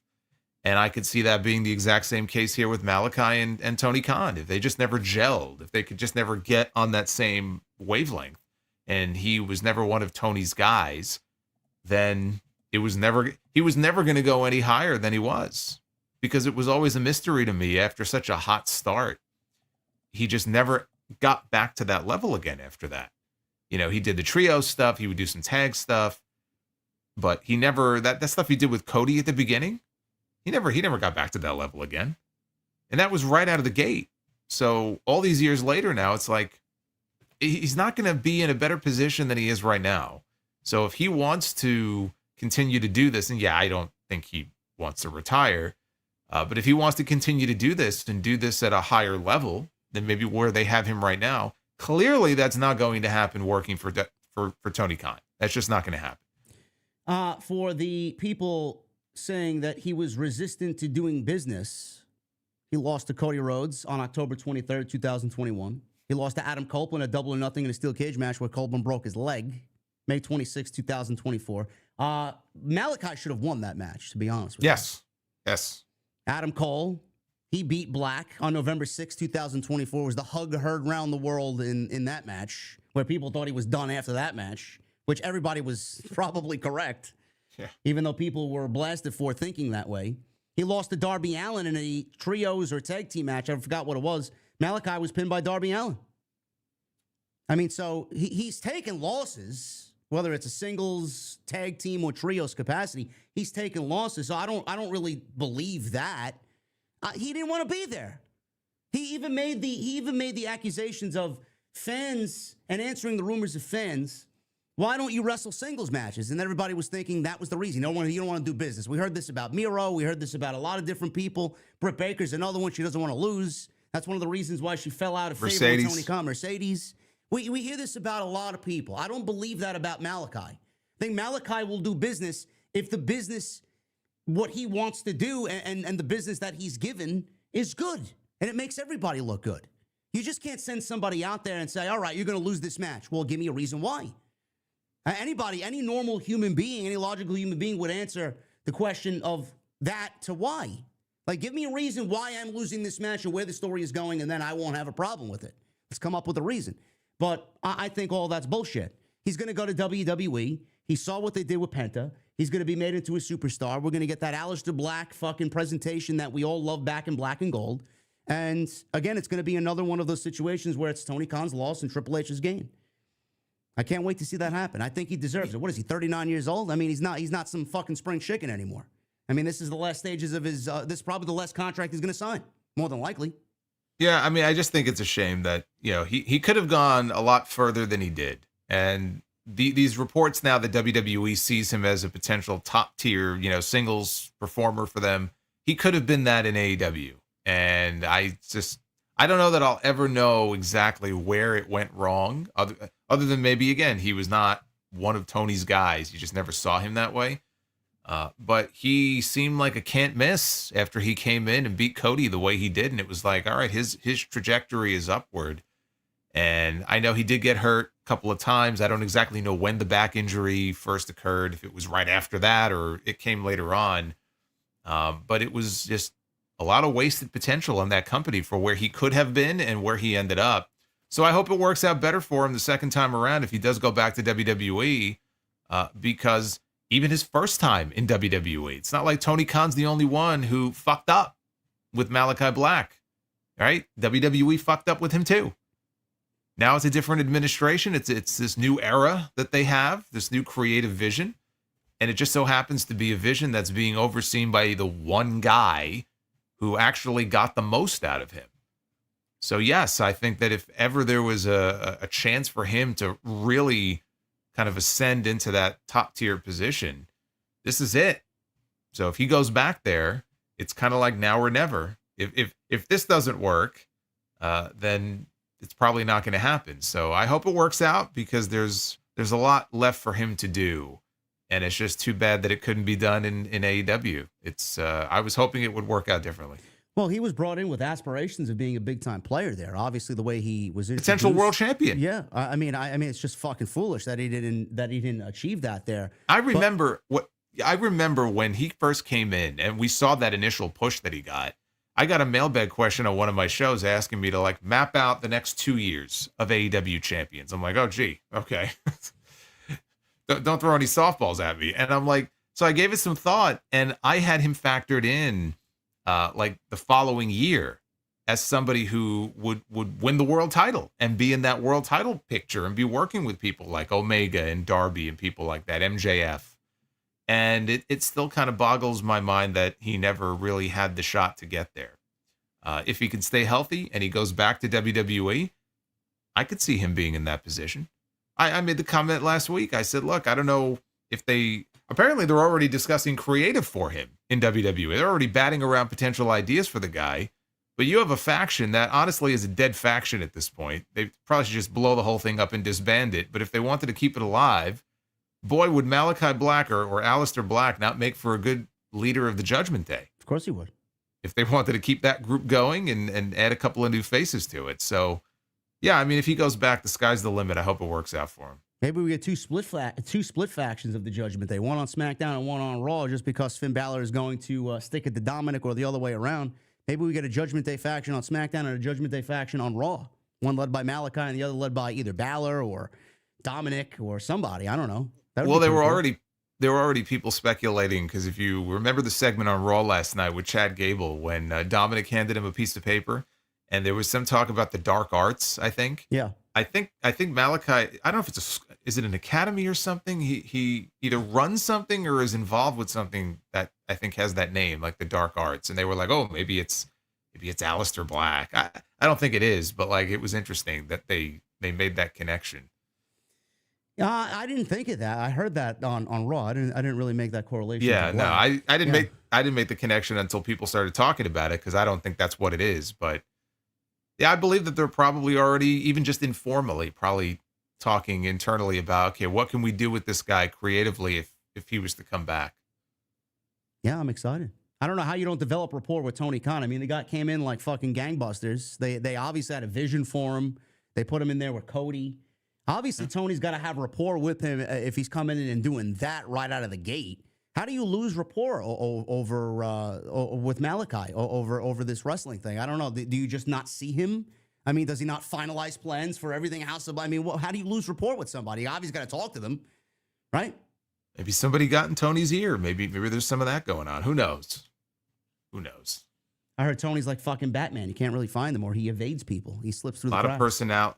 He goes hiding in a corner of the building so you can't find him. It's like fucking Mankind, fucking just rocking back and forth in the basement. It's like, oh shit, I hear him coming. He hides under the bleachers. Like, maybe he won't see me. Is he that timid? I don't know. I mean, Action Bronson said the backstage environment's fucking weird back there, man. Yeah, I don't know what he was alluding to. He said it was weird. He said it was weird. Well, who was the was it a rapper? It was some celebrity or musician that claimed they were there at Wembley when Brawl In happened. Yeah, I forgot that guy's name. I know you're talking about. I don't remember who it. But imagine like you're a celebrity and you happen to be backstage that night, and you see that. You just see that break out. The big Samoan guy put a star or something like that. He threw some fists or something like that. Yeah. He was. No, he said the big Hawaiian guy, which obviously, yeah. So Samoa Joe apparently is Hawaiian now, but yeah, like I would imagine that you would think it's pretty weird in the backstage area if you were that person. I don't know. It's pretty weird that Scott D'Amore showed up backstage at Dynamite this past week. PW Insider reports that Maple Leaf Pro Wrestling owner and former TNA president Scott D'Amore was backstage at the show. It's unclear why he was there. It's possible he was just visiting friends. He was also back there with Giselle Shaw, I believe, was there as well. Oh, DJ Who Kid. That's who it was. DJ Who Kid. Who? Yeah. Yeah, that's That's who it was. that's who it was backstage. Anyway, Scott D'Amore backstage. As of this writing, there's no word yet on when Maple Leaf Pro may pick back up and hold its next show. Now, nobody knows. A lot of people were running with this. A lot of people were making cracks that Tony should hire Scott D'Amore to have him run Dynamite. That's never going to happen. Tony's never going to relinquish the pen. This was probably a non-story to most people. He was probably just there visiting friends, but obviously, with his name and what he's done with TNA and him being backstage, obviously people are going to make the correlation and request that he has some sort of creative power in the company, if not signed, or he should be signed to the company. I don't know, Jason. How do you feel about this? Was this a story to you that was coming out of Dynamite, a major thing? How do you feel about Scott D'Amore potentially ending up with AEW? Because I find it funny how the relationship between TNA and WWE happened this week. Scott D'Amore was there last week. Is this like Tony Khan feeling like he needs to make a move now that WWE potentially made a move with TNA? I don't know. I don't know where his head is at as far as Maple Leaf Pro. I mean, they were obviously working together when Scott ran those first couple of shows in October because Takeshita was in the main event on both nights. And they were also promoting, literally, they had Mauro Ranallo on commentary promoting Dynamite that week. And they supplied them with the graphics and everything. So Tony was very accommodating to him. I didn't really read too much into it. It could have just been him visiting. But we already knew that there was a good working relationship there, just going back to those first Maple Leaf Pro shows. My idea was, I think even before the Maple Leaf Pro shows, that Tony bring in, if he was interested, Tony bring in Scott D'Amore and hand over the reins of Ring of Honor to him and use that almost as like a trial run. Because if that went well and he could take Ring of Honor and kind of just do his own thing with it instead of Tony just controlling that as well. And let's say he was able to kind of build some momentum behind the ROH brand. That would, not that you even need proof of concept, because I think Scott has a pretty good reputation for that sort of thing anyway. But then maybe eventually down the road, he could sort of be migrated over to the AEW side and could at least help out creatively. But why not take the Ring of Honor brand and effectively just hand it over to Scott D'Amore if that's something that he would have been interested in? I don't know that was ever discussed or even get the impression that's something Tony would want to do. But why not do that? Why not start out with that and see how it goes? I get what you're saying. I think it's a solid idea. I don't know. Yeah, I know you don't give a shit about Ring of Honor. I barely care too. But I'm just saying, like, would that not be a good way to kind of, again, I call it a trial run, but just give him something to do that creatively would allow him to show what he is capable of on the AEW side at some point down the road. At the same time, take another something off of Tony Khan's plate so he doesn't have that to worry about. Exactly. It would take a little bit less, or it would give him a little bit less to do, because I'm sure he has spread himself thin with everything that he does. It just feels like he has to have, control over everything at all times. And this would alleviate some of that and allow him to focus that much more on the AEW side, which could really use that extra attention right now.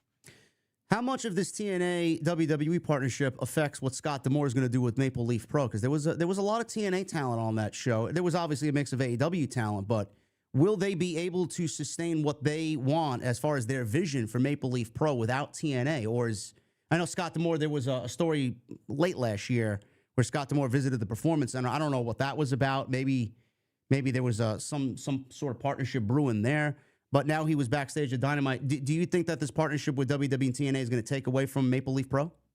I don't think so. No. I don't think TNA having that partnership with WWE would prevent them from, maybe not with AEW, but like working with other promotions. It's not like Scott's promotion is a threat.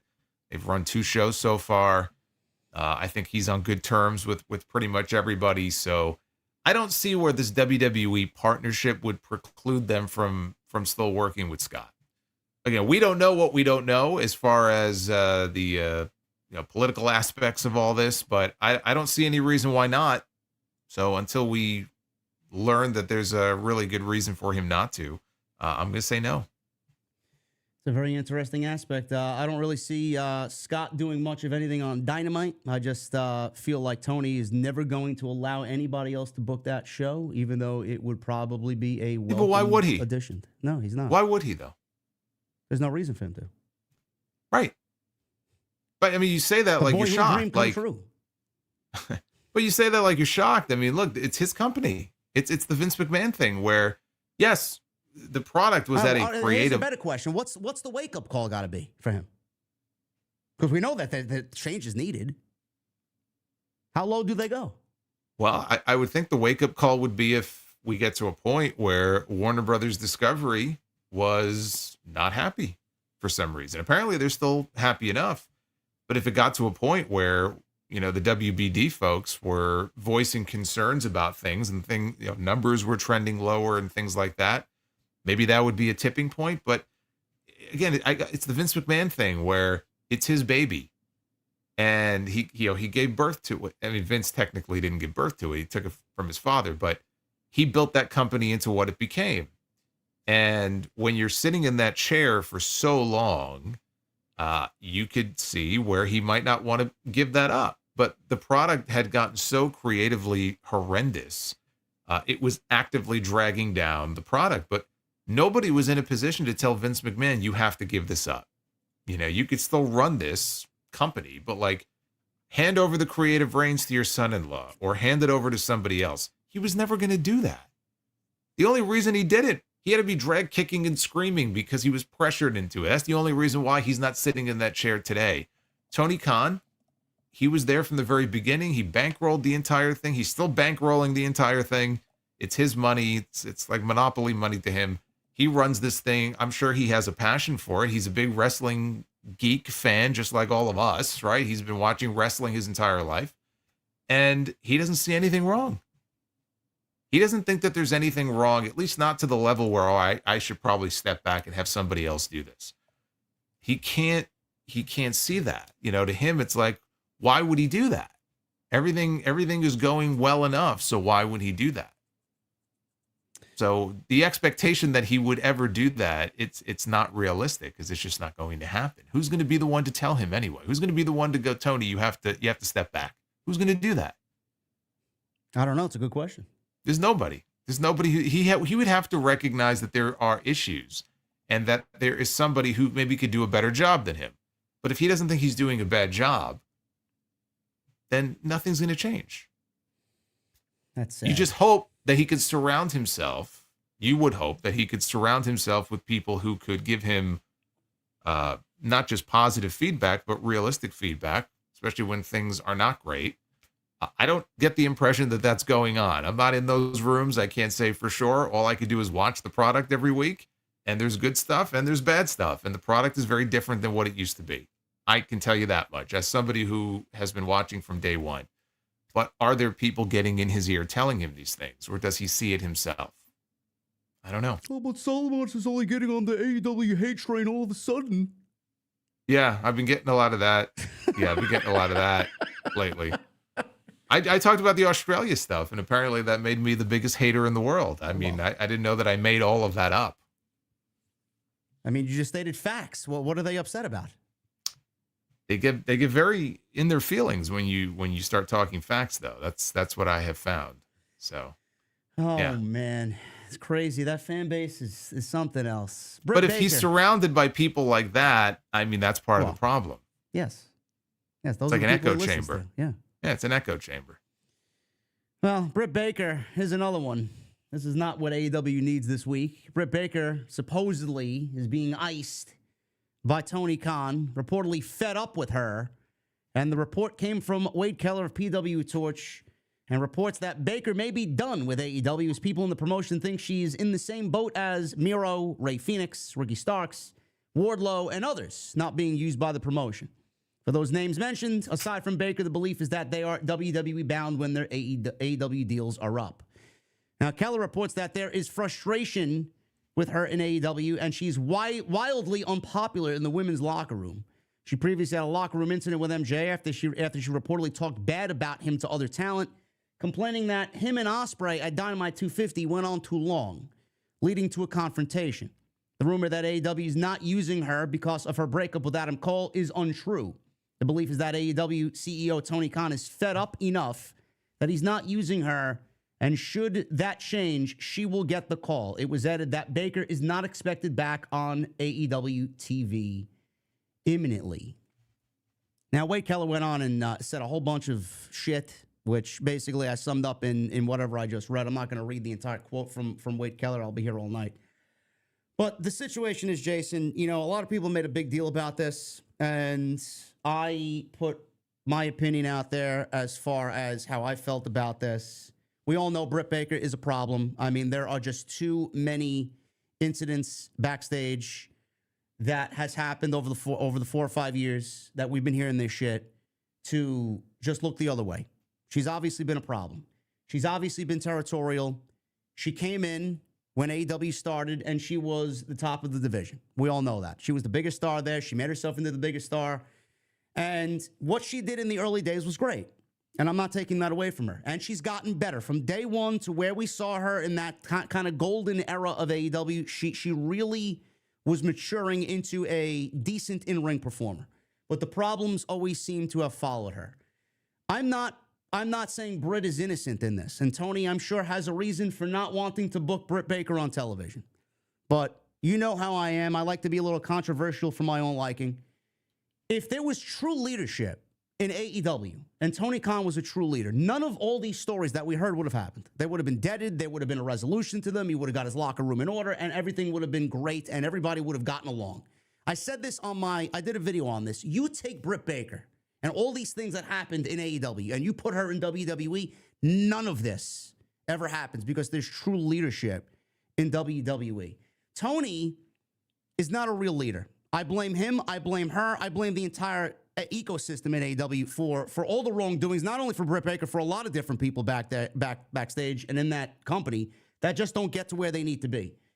Additionally, I said, if Tony finds somebody else that he likes more, he's brought in Mercedes. Willow's gotten a bigger role on television. We got Megan Bain now showing up on television. They brought in Camille. They did nothing with her. They got Chris Statlander having some banger matches out there. They got Harley Cameron, who they're building. Penelope Ford, one time or another, was on TV for a string of weeks. I mean, it just goes up and down. Tony uses who he wants. He's got a flavor of the month. I feel like when Mercedes got in there, and I feel like when other women started taking priority, especially when Britt Baker was out, he didn't really find a need for Britt Baker anymore. And when Britt came back, it was difficult for her to really kind of get into the thick of things and really fit into the current landscape of AEW. And Tony said, I got all these other new toys. What do I need Britt Baker for? She's got a problem. She's causing me headache after headache. I got Mercedes, who's doing what she needs to do. She's professional. I got these other ladies that are doing what needs to be done. Why am I going to bring Britt Baker back and put her in plans and then have her just boss everybody around and start problems, this and that? So I'm sure he has a reason, but it all goes back to him, I feel, because he's not a real leader in the entire thing. And if he was, none of all these situations would have even happened. Well, I mean, look, I'm glad you said it at the outset, because I thought you were going to come right out and say, you'll put all this on him. You can't put all this. Yeah, you can't put all this on him. Obviously, you hear enough stories that come out, and you start to ask questions about maybe the problem here is, with the one person involved. I don't know why we are constantly hearing all these stories about Britt Baker, but obviously there are clearly people in that company. How many of them I don't know, but clearly there are people that she has not made friends with and who do not like her very much and do not want her there, because otherwise these stories would not get leaked. So we know that. Wade Keller, we don't hear him as far as like breaking AEW news too much, but he did do the very first interview with Jon Moxley after he left WWE, and I think it was maybe right after he signed with AEW. I'm not saying he gets his information from Moxley. I'm just saying that obviously he's hearing things from certain people in that company who have said that, they don't want Britt there. And obviously Tony hasn't used her since the incident with Serena Deeb. Now, how much of that comes from that incident where Serena Deeb came out and the camera was focused on Britt in the ring saying, nobody cares, like in a very, kind of cavalier way, like nobody gives a shit. Listen, I don't want to cut, but there's a reason why she said that, because only a month earlier, She wrestled Deeb and beat Deeb, right? And then Deeb comes out a month later. I believe Britt wrestled Penelope Ford when she came out and waved the Deeb's Dojo flag. And then she uttered on camera, right as the camera looked at her, nobody cares, nobody cares. They didn't do anything to set up a potential feud. So Britt was angry, like, how am I supposed to work with this? You send this woman out there after I just beat her and you want me to start feuding with her. Well, how is this going to start a feud? So she aptly said, nobody cares, nobody cares. Well, yeah, well, that's not okay, but that's not the way you start a feud, by going out there and standing there in front of the world and going, nobody gives a shit about this woman and nobody gives a shit about this feud. Like, I can understand where, Tony might be upset about that. Or Serena maybe even would be upset about that, but that's neither here nor there. Clearly, she has fallen out of favor with Tony Khan, because if not, he would be finding something for her to do, because she is one of the originals. She's one of the AEW originals. She was part of the whole big PR blitz when this company first started. Remember, she was the face of the women's division. Who was the one on the advertisements? It was Brit Baker, and Nyla Rose was there as well. Yep. And then you had the EVPs. So she's been there since day one, and she's had some great matches, but we heard about the issues with Thunder Rosa. We heard about the incident last July with MJF, and clearly she was suspended because she disappeared for a couple of weeks. Whoever's fault that was, but that was a whole thing. And then the thing happened with Serena, and we have not seen her since, and we're not aware of her being injured. So there's really no reason for her not to be on TV. She had that match with Mercedes at All In, which was the worst match on the entire show.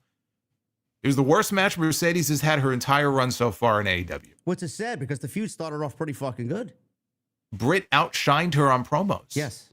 I'm not in the surprised by promo, I was too. And in the promos leading up to that match, I thought Britt outshined her, but they just went out there, and I'm not putting it all on Britt. I'm just saying that they had what I objectively thought was not a great match, and easily the worst match on that entire show.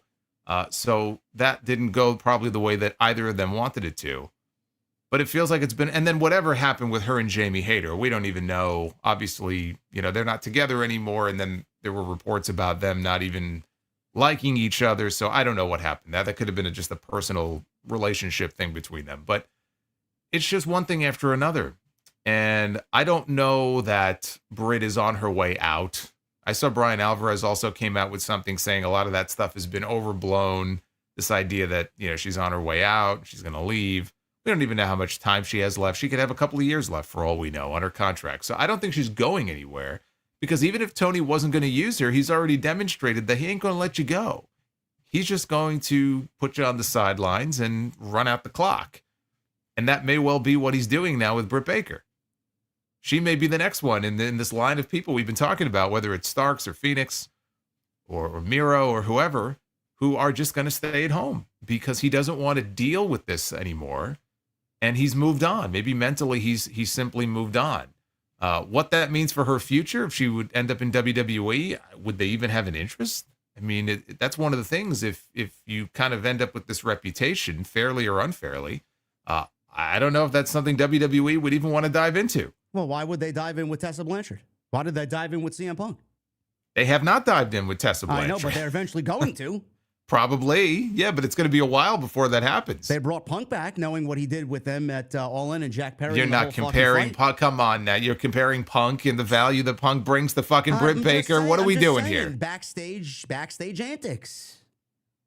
Why did TNA bring Tessa back? Why did TNA bring Tessa back in the way that they did? Well, I mean, to be fair, they lost over a dozen talents.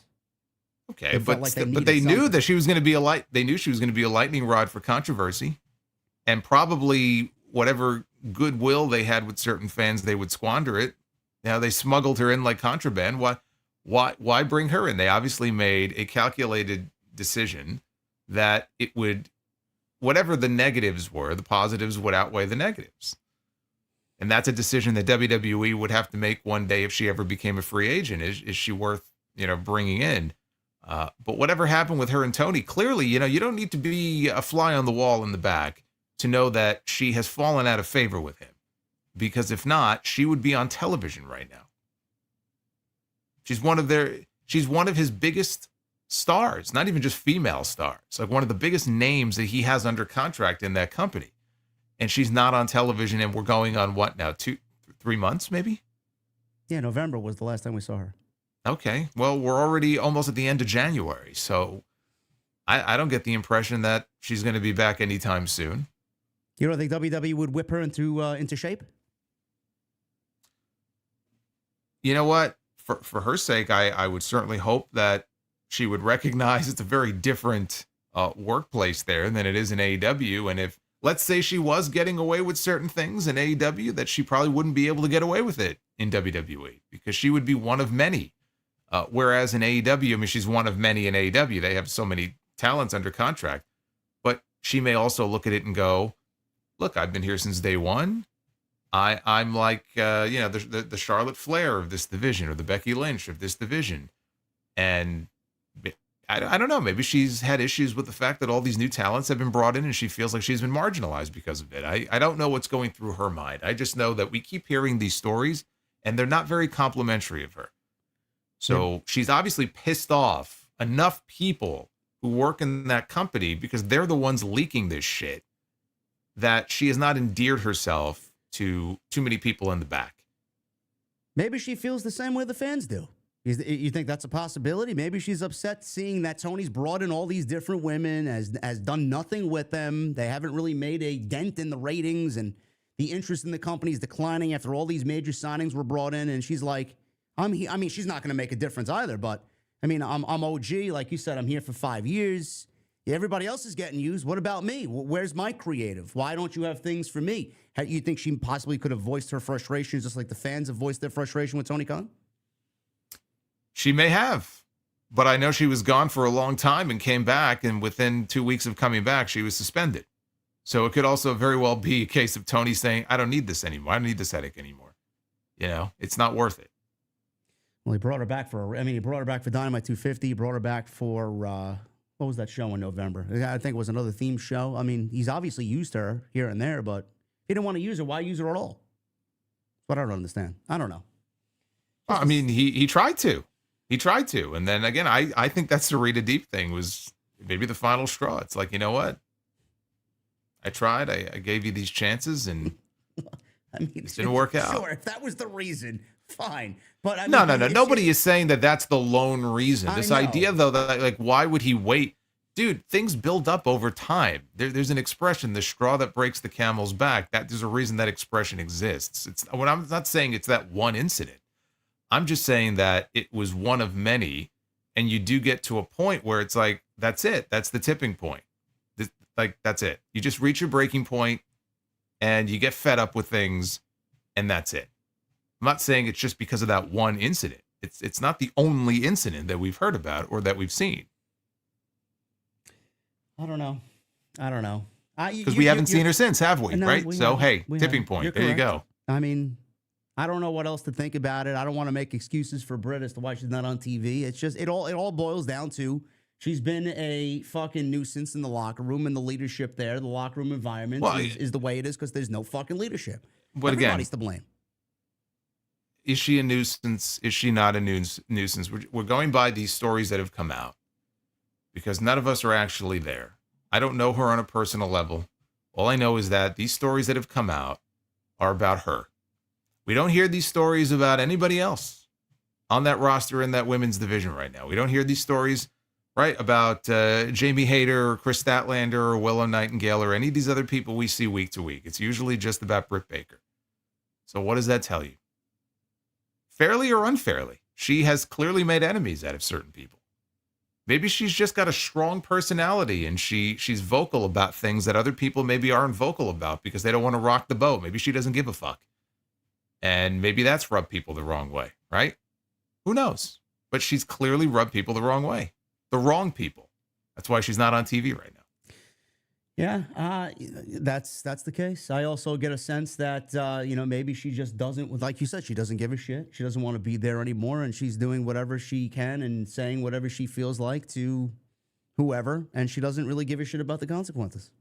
I genuinely feel like she doesn't even want to be there anymore. I do feel like the company has moved on from her. I do think Britt's moved on from AEW. And that's not the only talent I feel AEW has moved on from. I think they've often... Ibu from WrestlePure said it, and I agreed with him when he said it. And then he got into a little spat with Dustin Rhodes on social media. He said something along the lines of, I feel AEW is kind of moving on from MJF. I do feel that way. I genuinely do feel that way after seeing what we've been given with MJF on TV. It's like, I don't know about moving on from him. I just think that what they're doing with him right now is a complete waste, because he should be their guy, right? I mean, if not number one, then number two. And so I understand you can't always be in the number one spot. You want to cycle people out. And right now it's Mox. They went back to Moxley. Moxley, again, they keep going back to him every time. Usually there was an issue in the past, like somebody got hurt or Punk had his problems. What do they always do? Tony always leaned on Mox. It just so happens that now he's a heel and he's doing this horrendous Death Riders angle, which is just fucking death. And it's just terrible. And it does not make for interesting, exciting television. So it's a chore to sit through. But MJF should be in that mix. And ever since he came back, we're not just talking about the Jeff Jarrett stuff right now. Ever since he came back and they felt like they had to wrap things up with Adam Cole, right? I mean, the stuff he did with Ospreay was great. But since then, it's just been like, oh, MJF comes out and it's like, eh. And I hate that I feel that way, because we know what he brings to the table. We know what he could do. But it does, Jeff Jarrett had a line in that promo on Dynamite the other night, and it was a biting line. And I don't remember exactly how it was articulated, but it was something to that effect, I feel like, where he's not what he used to be, or he's worried that the best years of his career are behind him or something, right? It was something to that effect. And I was like, ugh. I don't know that he feels that way, but I feel like there are fans who feel that way. Like maybe he's peaked. Maybe we already got the best out of MJF, and this is as good as it gets, and it's not going to get any better for him. Of course, if he left and went somewhere else, I'm sure that would change in a heartbeat. I mean, look at Penta.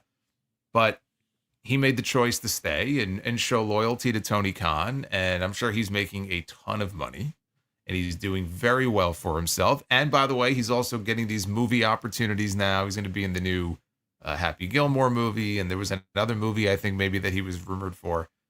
I think he clearly wants to break out into some of that stuff too. But he's not doing, anything right now that is getting people excited.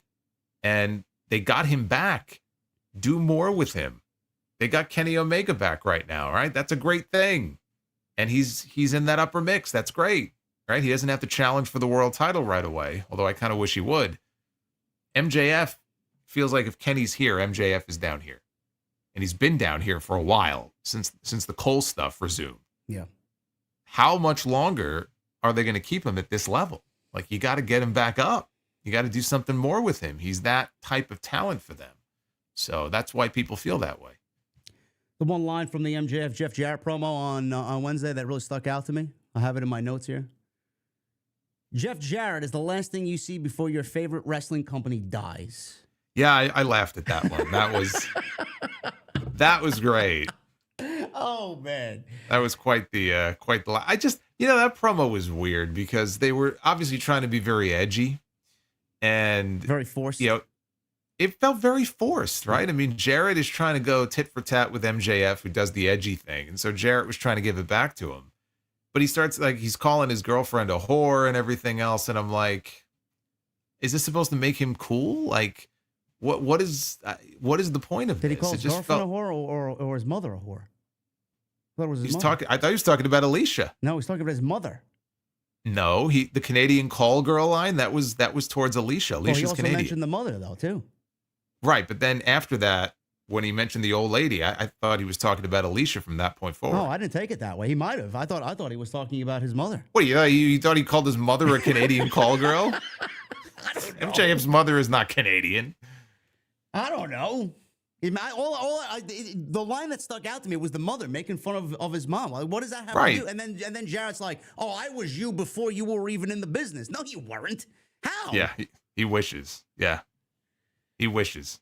And then MJF says he wants his Triple B back a whole lot cuter, warmer, and fuzzier if you weren't literally the definition of a pro wrestling Grim Reaper. Just kind of doubling down on the line where Jeff Jarrett's the last thing you see before your pro wrestling company dies. That's great. That's exactly what we need in a fucking promo. While AEW is a sinking ship. Yeah, I mean that didn't do much for me. I mean, I'm ready for them to do the match. The match will probably be good, and then can we move on from this? Like Hangman Page, right? He worked this little mini feud, this like side quest recently with Christopher Daniels, and I was like, this kind of came out of nowhere. And then we heard that the Texas Death Match they had on Collision last weekend was the last match of Daniels' career. Yeah.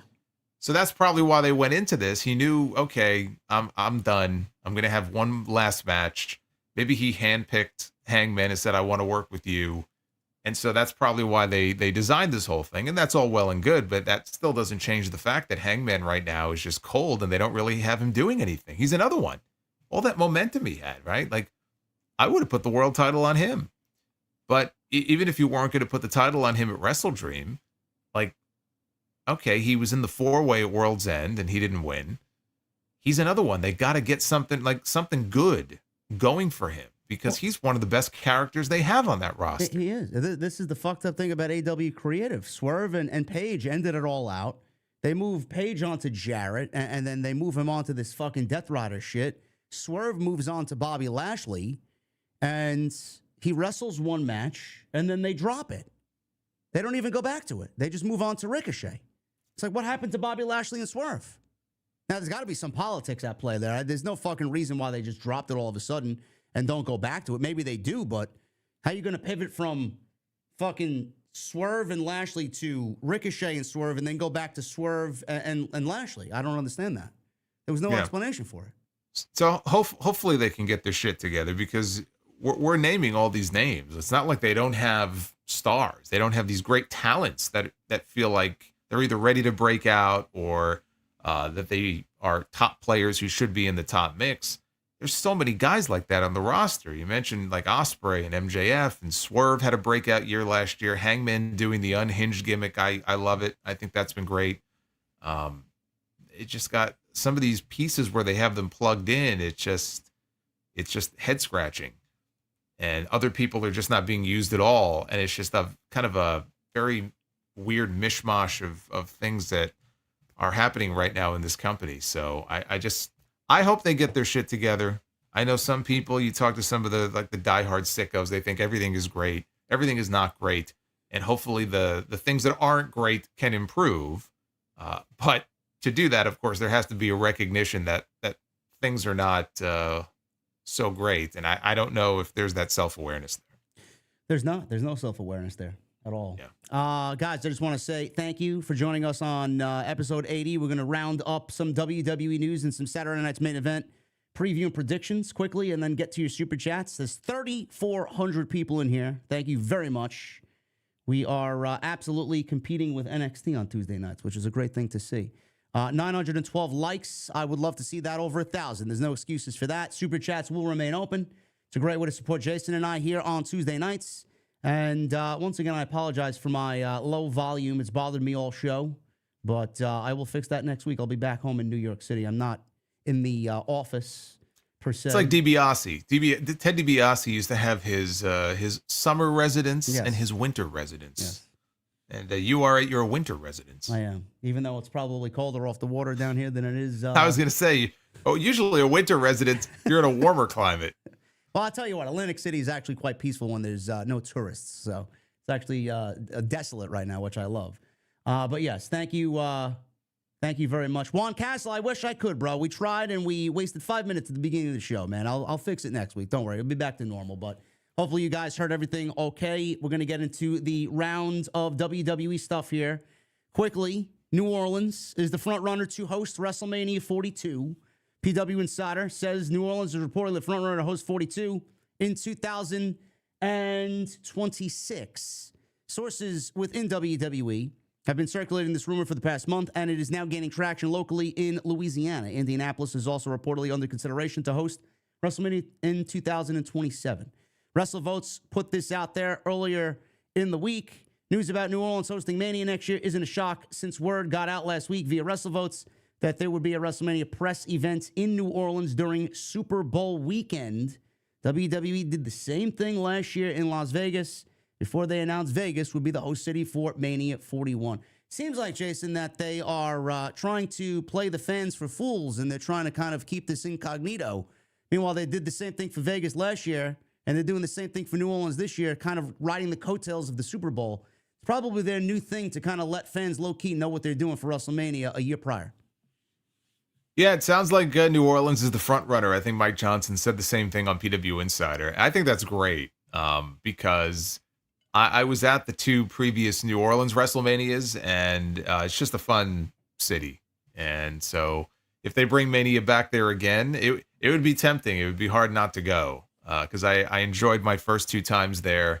I think it's a great location for it, and I hope they get it. I know they've already gotten it twice, and some cities that haven't gotten it might be upset about that. But the way it's looking right now, it looks like New Orleans is the front runner for next year, and it sounds like Indianapolis, who they're contracted for WrestleMania because they signed that 8-year deal or 7-year deal, whatever it was.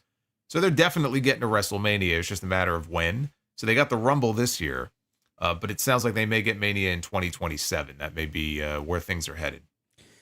So we got Vegas this year, New Orleans next year, Indianapolis in 27.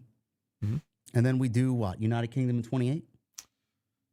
If it's going to happen, I would say by then, I would expect that would be the year. Saudi, Saudi 29 maybe? Very possible, yeah. But like these next 3 years, if it works out that way, right? Vegas and then New Orleans and then Indy, all 3 cities that have already had WrestleMania. So if they go and do, let's say the UK for 2028, at least that would be like a new venue for Mania, because Mania was in Indianapolis in 92. You know, they did the Hoosier Dome that year. Silverdome? Hogan would say that, yeah. But your favorite, yeah. Oh, yeah. I've never been to New Orleans, man. You telling me about these hand grenades and all this? The hand grenades are great. I'll tell you what, the hand grenades beat the shit out of these. So, yeah. You finished it, though, didn't you? No. No, I still got... oh, boy, he's got a lot to go. I'm done with this. I know. Too. Mine's room temperature now. I'm not even touching it. Never. I had my fill. Yes. I'm gonna. We did. I'm gonna go try. Thank you, David Thiering, and everybody else that contributed to the cause. We appreciate you. I did all that I could, but I've reached my limit of this real American beer. Listen, man, you're hyping up New Orleans a lot. I've never been. You've been twice. This will be a 3rd time. We're gonna take TNT on the road for WrestleMania weekend. Well, yeah, it was funny. The first time I went, we actually rented a place, like an Airbnb on Bourbon Street. So literally we were like on Bourbon, 2 blocks down from where everybody was hanging out. So we literally like would walk out 2 blocks down, and then it's just wrestling mayhem because all the wrestling fans, they invade the city. And then you have, people on the balconies and they're throwing beads and shit. I got hit in the head with some beads, right? And I look up because I'm like, who the fuck hit me in the head with beads? And I look up and there's Al Snow and Damian Nelson. Shout out to Damian. He used to host the Pro Wrestling Report. But Al Snow's standing there. He looks like a porn director. And he's like got a woman on each arm. He's got this like wild mustache. And I'm like, this fucker hit me in the head with these beads. So I go up there. And then I spotted Damian and all was okay. But yeah, it's just wild. And then you had Mojo Rawley. He was running from bar to bar, just like a wild man, hopped up on something, just like full of energy. Rob Van Dam was walking down Bourbon Street surrounded by security, did not want to be bothered at all. Like everyone was just kind of doing their thing. It's quite the place to not want to be bothered, huh? Yeah, the security people were there to make sure nobody touched him. And yeah, it's just a fun place. It's just a fun place, and if they go back there, yeah, I would definitely consider going back. I don't know. What do you guys think, man? A live TNT in New Orleans? I think that sounds fun. I've never been. I did a live sound off in Dallas many years ago. From where? A studio or? No, there was a bar. It was actually the Monday morning after Mania, and we were able to grab the entire lower level because it was like 11 o'clock in the morning, so there weren't that many people that would have been using it anyway. But I packed it in. I mean, there had to be close to, I don't know, between 150 and 200 people down there. I told the guy, look, I'll get them to buy food. That was our arrangement. As long as I get them to buy food and drinks, he goes, that sounds good. And my friend, yeah, he had the equipment because he's a radio guy. So we set everything up and I did a live post-WrestleMania sound off. It was great. There you go. Yeah. That sounds like a good idea, guys. Let us know. 2 more things here, and then we'll get to your super chats. Ilya Dragunov. There was news on him. He's been out of action since last September when it was revealed that he suffered a torn ACL during a live event. He was expected to be out of action for 6 to 9 months after building momentum on the main roster. Fightful Select is reporting that Dragunov has been spotted at the Performance Center training for his in-ring return. It should be noted that Dragunov was not at the PC for rehab. Instead, he was taking part in traditional training before his in-ring return. Additionally, he was not wearing any support gear for his injury. The outlet has not received any immediate career plans for Dragunov's return. First of all, that's great news. Number one, Monday Night Raw could, I miss him. I think he was great, and he didn't even get off his feet when they moved him up from NXT, and he was unceremoniously taken out. He had that great match with Ricochet, had that great match with Gunther. Or did he wrestle? No, who was it? Gunther or Sheamus? Did they wrestle each other on the main roster? No, I don't think. No, that's not. It was who was it? It was somebody. I don't remember now. I think everybody wanted that to be the finals. Well, I remember Gunther and Jey Uso. Yeah, right. They were one of the matches in there. And he wrestled somebody else. Well, regardless. Who did Dragunov wrestle in that opening round? Was it Ricochet? Let me see here. Hold on a second. Yeah, because now you got me. Yeah, you got me one. Yeah, it's crazy. He's so good, and I'm glad that he's on pace to come back before the allotted time. But I said this on my Monday Night Raw review, Jason, and we're going to get into the Saturday Night's main event. It was Ricochet. Okay, yeah, that was a great match. Sheamus is wrestling Braun Breaker for the Intercontinental Championship. Now, I know people are thinking, well, it's an easy win for Braun Breaker. They're not going to take the title off Braun Breaker. But one has to ask, what has Breaker done with the Intercontinental Championship? He hasn't really done much of anything. They've kept him off TV. Additionally, I've always said Sheamus winning the Intercontinental Championship at WrestleMania would be the plan, and that would be the desired location for him to win that championship, the one title he hasn't won. Do you genuinely want to see them take Braun Breaker and Sheamus all the way from where we are now to April 20th and WrestleMania? I mean, I would be in the boat of saying, hey, man, I want something new. I want something fresh. I don't want to see them take this feud all the way to WrestleMania after we've seen Braun Breaker kind of run through Sheamus and Kaiser and a bunch of other guys in the mid-card. I'm not interested in that.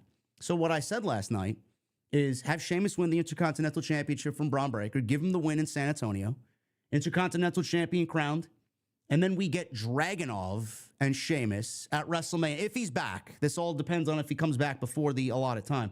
Dragunov and Sheamus at WrestleMania for the Intercontinental title, and we crown Dragunov as the new IC title holder.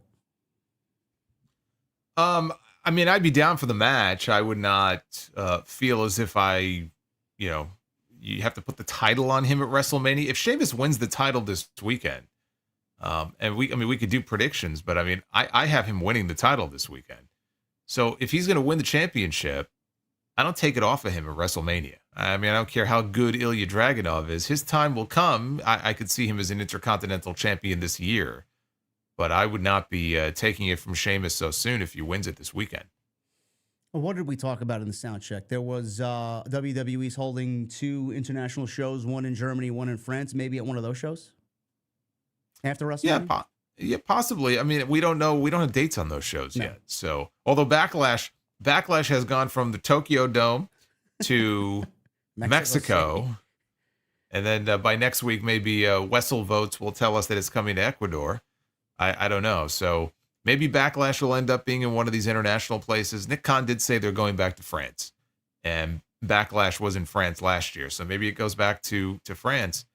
But even then, I mean, look, what's the rush? I mean, you can get the Intercontinental title on Dragunov even early summer, if they do a show, let's say in June, right? June last year is when they went to, where were they for Clash at the Castle last year?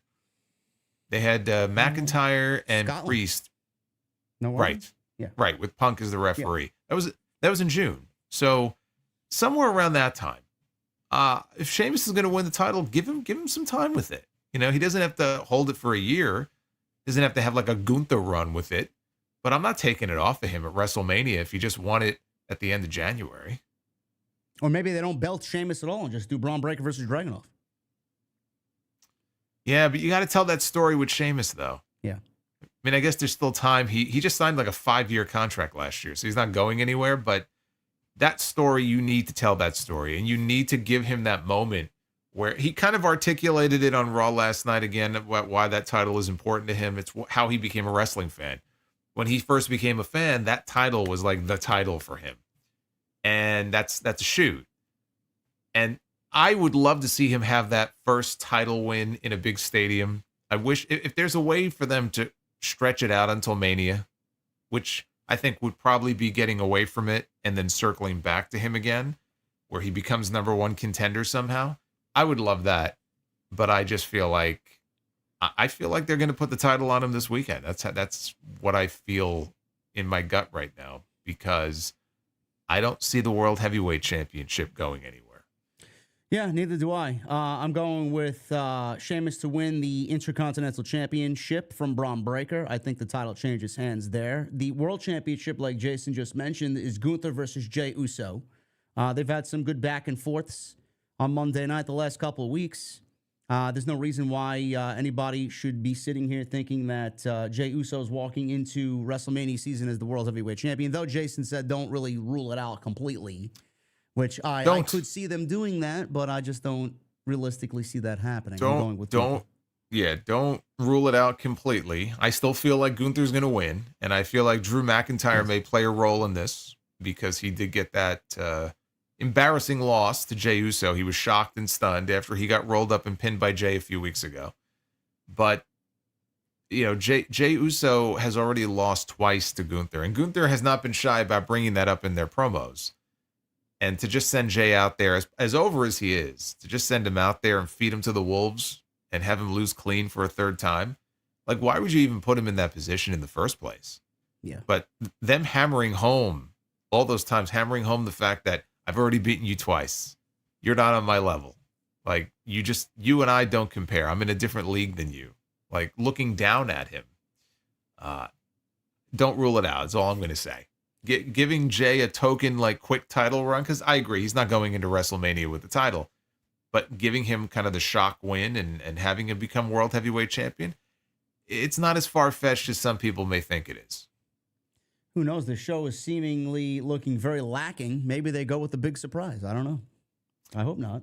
Well, if they're going to go with a big surprise, then I hope it's Sheamus winning the Intercontinental title. I agree. I do feel like Drew McIntyre is going to interfere as well. He did lose to Seth Rollins last night on Raw, so he's got extra ammunition to want to just kind of go ballistic.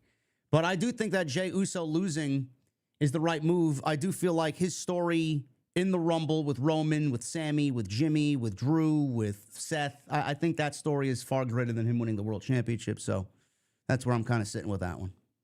I don't know. Braun Strowman versus Jacob Fatu. I'm looking forward to this more probably than anything else on the show. I think this is going to be a low-key banger match. I love the energy of the stare down from Friday night. And obviously, Jacob Fatu is going to get the victory, but I do think that they leave carnage in their way, Jason. That was the highlight from SmackDown on Friday. When Solo Sikoa came out, he said nothing. Fans booed and wouldn't let him speak, so he walked out. And instead of walking out with him, Jacob and Tama Tonga, they stayed back. Jacob picked up the mic and he cut a promo. And just the intensity, whenever he speaks, he doesn't speak very often beyond just, I love you, Solo. But when he actually speaks and says more than that, he just has this intense delivery where you believe that this man could rip your head off. Like, this is somebody that you don't want to mess with. There's just that genuine kind of aspect to things with him that not everybody has. And he made a comment there at the very end of his promo about, like, he's basically just scratching the surface. You haven't seen anything yet, which is the truth. Like, we know what he can do, and we haven't seen nothing yet from this guy. So this will be a real good test for him to go in there with somebody. He's only had one singles match before this. That was the Man Advantage match the week before War Games, or maybe the night before War Games. With Jey Uso, which he won. But otherwise, we haven't seen him in singles action. So now he's in there with somebody even physically bigger than him. I think this is going to be great. I think that Braun Strowman had some great stuff. That last Monster Standing match with Bronson Reed, right? We saw what he could, and he did that with a torn groin too. So we saw what he could do there. This is their version of Meat Madness, right? We had that in AEW. This is Meat Madness in WWE. Yep. And it'll be the biggest win that Jacob Fatu has had so far. I'm looking forward to it. The Rocket Pack is not completely strapped onto Jacob Fatu, but this year it will be for sure. This was the beginning tease and the Easter eggs and the little seeds planted of Jacob Fatu becoming a main eventer. And Rhea Ripley She will defend the Women's World Championship against Nia Jax, who is now floating between both Raw and SmackDown. And Bayley has now made home on Monday nights as the transfer portal for Bayley has been closed. Yeah, you know what I love? Bayley, I agree with the move, by the way, of her going to Raw because she needed it. But I love how Bayley goes to Raw, right? There's this whole process, and she has to get recruited in the transfer window to Raw. Meanwhile, Nia Jax can just show up, week to week. But I love how, okay, we're going to send Bayley to Raw, and it'll give her all these fresh faces to work with and to wrestle. And her first night in, she's in the ring with Nia fucking Jax, who she's been working with like almost nonstop for like 6 months. To be fair, it was the best match that they had out of the last two that we've seen. I will say that. I mean, but it wasn't as good as the matches that Nia's had recently with Naomi. Oh, no, not even close. No.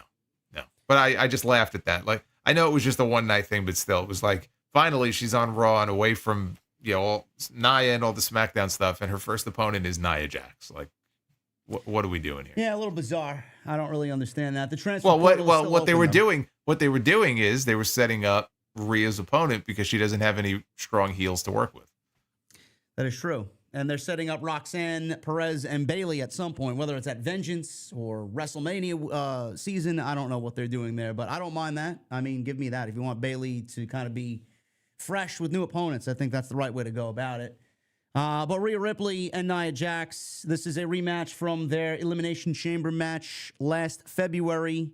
I do think Nia Jax has been a lot better than when we last saw her in the ring with Rhea Ripley, so I'm expecting this match to be a little bit better than the one from the Chamber. Rhea Ripley's going to retain, and there's no reason to believe that Ripley's going to lose this championship after she just won it from Liv Morgan. It was just another Raw match to add to the show, nothing more, and it's innocent enough to round out this card. That will be main evented, Jason, by Cody Rhodes. I believe it should be, or maybe they just put it in the middle of the show, but Cody and Kevin Owens will have a contract signing for the ladder match, which is overseen by San Antonio's own HBK, Shawn Michaels. Well, it's for an addendum, they said. They love using these words sometimes, I have found. Why is that needed? I don't know. But it reminds me, like, years ago, they were using that word abeyance, like it's in abeyance. Yes. They go through these weird periods where they use these words. So what does that mean? Is the addendum, because the match already has a stipulation. So it's a ladder match. So it's not a stipulation, but obviously it's some kind of bonus provision. I have no idea what it is. Like, I'm not even going to venture a guess as far as what this what this addendum is. I have no idea. Maybe it has to do with the Winged Eagle title and it's going to get fused with the WWE. I don't know. I have no idea. It's just a way to get them on the show. Obviously they're going to shoot some kind of an angle here. Shawn Michaels is there because it's San Antonio. So that's why. I had one person ask me earlier if I thought originally that Hulk Hogan was going to be the one in this spot, but because of the reaction to him, they put Shawn. Like, no, they're in San Antonio. And so that's why Shawn Michaels is on the show. And yes, if Hogan was in that spot, it would completely overshadow the segment itself. And so why would you do that? Do you think Owens attacks Shawn? I mean, is Shawn going to get physical? What's going to go down here? That's why I said maybe it goes on last. I don't really see anything else happening last. I see this going on to close the show, and I do think Michaels gets attacked. Yes. Okay. Another pile driver. I was going to say, like a package pile driver to Shawn Michaels or an apron powerbomb, maybe. Yeah, and then we see him on Tuesday night on NXT. Well, look, if anybody knows anything about the Winged Eagle belt, it's Shawn Michaels. I know. I don't know. Maybe no interference at the Rumble in this ladder match. I don't know. Yeah, but how are you going to enforce that? It's a no disqualification match. I don't know. They can do whatever they want. I doubt that's the reason, but I have no idea. I just don't know, like, an addendum. Like, what could they put on the line? Like, what could be relevant, potentially maybe tying into WrestleMania season in some way? I don't know. Cody gets shifted to Raw. He's off SmackDown. Loser leaves SmackDown. If you're Nick Aldis, why would you add that? Why would you want to lose either one Well, of these Cody's guys? a dumb baby face. He could request it and just kind of force it on Nick Aldis. This is what I want. You know? Yeah. It would make Nick Aldis look dumb, I think, for agreeing to that. If I'm Nick Aldis, I don't want to lose either one of these guys. It's two of my top stars. All right, just kind of will itself into the transfer portal. Maybe Cody gets traded, forced to get traded to SmackDown for another talent coming over from Raw. Possible. We'll see. Jason and I will be at House of Glory on Saturday, and I'll be watching the show after I get out of House of Glory, and I'll be doing a review, I think. But we will definitely keep you guys posted on Saturday night's main event happening this coming Saturday, 25th, from San Antonio, Texas. And that is all we got for you. This is episode 80 of TNT. And we're going to get into your super chats in just a second. I want to thank you guys for 3,400 live, over 1,000 likes. If you guys want to follow us on social media, YouTube, everything you need is linked down below. Go follow Jason on Twitter. Go subscribe to the YouTube channel. Catch up on all his content there. Make sure you guys go check out the content I posted on this channel. And I will be live with Jesse tomorrow night on Dynamite. Jason will be live on his channel covering Dynamite. Got a lot coming up, man. Royal Rumble is coming up soon. Gonna be a very busy next 2 weeks. Apparently, Tony Khan just booked Swerve Strickland against AR Fox for tomorrow's Dynamite. Great. Let me see if this is accurate here. Where has AR Fox even wrestled recently? AR Fox has been wrestling on Ring of Honor television in a losing fashion. Okay. Yep, it's official. It's been added to Dynamite. Oh, boy. Man, he's really going for that Lucha Underground, huh? Well, I'll tell you what, they had a great, very violent match where when it was over, they zoomed in and there was a chunk of Swerve's, I think it was his back, like a huge chunk of just flesh on the mat when the match was over. I don't think this will be quite as violent as that match was. The Hell of War, they called it. The Hell of War match. I remember that. Yes. I remember that. That's I don't know. I give up asking why things happen on AEW television. I don't know. It's just random. No rhyme or reason, no thought. I don't know. Anyway, Michael Krause with a $2 super chat. TNT, JD, OTS, Jason, hope all is well, my friends. Yeah, thank you, Michael. Gabriel Boss. Brit Baker couldn't have had a decent match with Mercedes of all women. What makes you think, JD, she has any chance to shine with the other women in WWE? Well, they have a performance center, number one. Well, people said that about Jade Cargill. Yeah. Well, I guess we're still waiting on that big, singles match. She hasn't really had one yet. Not a great one, anyway. People could get better. If they want to get better, they will get better. Maybe Brit Baker attacked Jade Cargill. They're going to wait until her contract is up. And then Britt will be revealed as the one who attacked Jade. Yeah, I'm still waiting for that. I don't know. Yeah. I don't think it's Charlotte. No, they're already airing vignettes for her on TV. Yeah. RRR Wrestling with a $20 super chat. With the women's mid-card championships, there are 10 championships on the main roster. It's possible for all of them to make the WrestleMania card, but I assume that will not be the case. Which ones get left off? I mean, for sure, at least one of the women's mid-card champions, I'm sure at least one of them is going to get left off. The tag team titles, the only reason they were both on the show last year, I feel, is because they were both in the same match. Assuming that they're not going to reunify them, which it probably should. I could see one of those being left off. I say the United States Championship gets left off. I think the Intercontinental Championship is going to end up being Becky Lynch versus Lyra Valkyria. Okay. I think the IC in the U.S., the men's IC in the U.S. will both be defended. Okay. He also says if the World Heavyweight Championship doesn't main event night one, it will further solidify its second-class status. Last year, Rollins competed in last year's night one main event. What say you two? The way things are shaping up, I don't think that the World Heavyweight title is probably going to be defended in the main event. I think there'll be something else going on. It depends on who it is, really. Yeah. If it makes the show open, fucking exciting, and we get off to a great start, I don't mind it opening the show. It's got to be right, though. Thank you, RRR Wrestling. Appreciate you, brother. King Mo Jackson with a 199. Best power bomb in the business, JD and Solo. That's a All good question. time or currently? Currently. Currently. That's a tough one. It is tough because it's not like when I think of the power bomb, I think of when it used to be used as a finish. Who uses it as a finish now where it looks super impressive? I don't know. The only one that I could think of that has it as a finish, I mean, he's got 3 or 4 different finishes, is Gunther. I mean, it's just a different way he does the power bomb, but it's just so fucking brutal because he stacks them up. Yeah, I would go with him by default. Yeah. I can't. At least when he uses it, usually, not all the time, but usually it's the finish, and you just don't see that very often anymore. Does Oba Femi have a power bomb for a finish? Everybody's mentioning Oba in the chat. I don't know. I could see him having a good power bomb. Also, King Mo Jackson with a 199. If you can rid this world of 3 things, what would it be? Only 3? I'm gonna go hunger, homelessness, and cancer.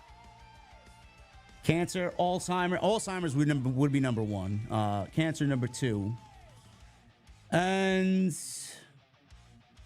I would say hunger number 3. Yeah, definitely Alzheimer's though. King Mo, thank you, brother. He also says with a 199, what has 4 legs and no ears? Mike Tyson's dog. Keep the jokes to Sidro, bro. Top 5 Royal Rumble moments. King Mo Jackson asks. That's... Yeah, I don't know about ranking them, but obviously Flair, for me, Flair winning 92. Yep. Is if that's not number 1, it's definitely on the list. I think, you know, what was a great moment, and I think even as time goes on, I think people will look back at it, if they don't now, as pretty high up on the list. When Sammy took that chair to Roman's back in 2023, like the reaction that got.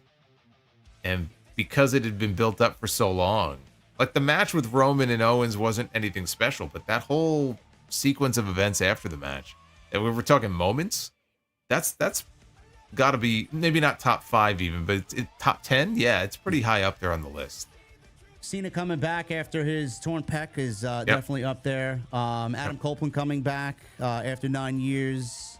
I'm going to throw a random one at you. I forgot what year it was. I don't know if it was 90, what was it, 93 or 90, I don't know, one of those years in the mid-90s. Diesel owning the ring for a good 5 or 6 minutes. Tossed some guys out left and right. He was the only one in the ring.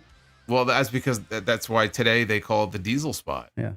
I think, you know, who may get the Diesel spot this year? I can see Jacob Fatu getting that. I could see that. Either him or Braun Breaker, I think, may get the Diesel spot in the Rumble. I'd love to see that recreated. They haven't recreated that since. In that fashion. No, I think they have. I think they've had people do it. Yeah, I think so. Yeah. Stone Cold sitting on the turnbuckle looking at his imaginary watch is another one. Him eliminating Britt after he was eliminated already from the match is definitely probably my number 1. That's, to me, just an all-timer. I mean, there's so many. It's one of my favorite events. I know. Jason, where were you when Mae Young exposed herself in 2000? I don't remember where I was. No. You don't remember anything after that moment, probably. No. King Mo, thank you, brother. Great question. Michelle with a 2. Slowly but surely, TK's dumping non-WWE guys. Well, his ratings are being dumped as well, so you better fix it. Dova with a new membership. Thank you, brother. Paul David with a 10. Hey, y'all. What a divisional weekend. Any thoughts on who the Super Bowl 59 matchup will be? Chiefs and Bills. That's what I'm going with. Sure. Jason agrees. James Gender with a new membership. Thank you, man. SNK fan 199. JD, stop borrowing AEW's sound equipment. Yeah, thanks, SNK. Appreciate you, brother. It did sound like one of the TBS broadcasts. It did. There at the beginning. Mr. Premium 2002 199. Retribution is back and hacked your system. Yeah. And get your jokes in, guys. Thank you. Learning sicko Dr. Bropio with a $2 super chat. When it comes crashing down, it hurts online.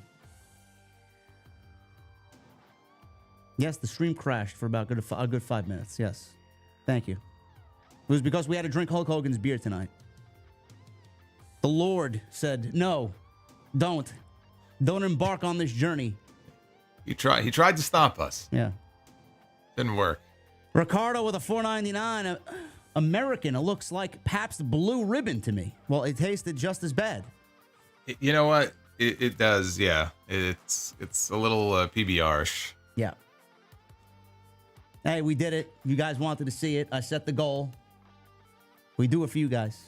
Arcade the Hedgehog with the $2 super chat. Will you give Solo a lift home in the Dark Horse? Sure. That is if I take it out of the garage. It's not coming out until all the salt is gone. I'm not taking it out on these roads. Can't do it. David Thiering with a $50 super chat. JD Solo, not going to lie. I was thinking you would roast Hogan's beer similar to the Rock's promo that he did for John Cena's cologne in 2012. When Rock said the cologne smelled like fear, Fruity Pebbles, and possum piss. Glad it wasn't that awful. LOL. What is with him and piss? I feel like he would say that a lot in his promos. Dwayne? Yeah, not David. Like, does David talk about piss on these streams every week? You tell me. I don't know. Not that I know of, no. Not on mine, he doesn't. Monkey no, piss, I mean Rock. Possum piss. Yeah, Rock was always talking about monkey piss and possum piss and maybe something going on there we don't want to know. Yeah, man. I mean there may be a little fetish going on there that we don't want to know about. WrestleMess with a 1 month. Random thought. Do you think anyone can become a really hated heel so well that they could make Logan Paul a sentimental babyface in a story? No. After what we had to see Logan Paul say publicly on social media and the crypto thing, no. I don't think that's going to happen. 8 cereal with no milk with a $5 super chat. Imagine a WWE TNA draft. Well, they got to do something to make it worthwhile, no? That'd be fun. You know what I could see? I could see one of those NXT TNA Worlds Collide shows. Yes. I think that's all but guaranteed at some point. Sidro with a $5 super chat. Difference between a car and a fish. You can tune a car, but can't tune a fish. Okay. And in Hawaii, it's illegal to laugh real loud. You have to keep it aloha.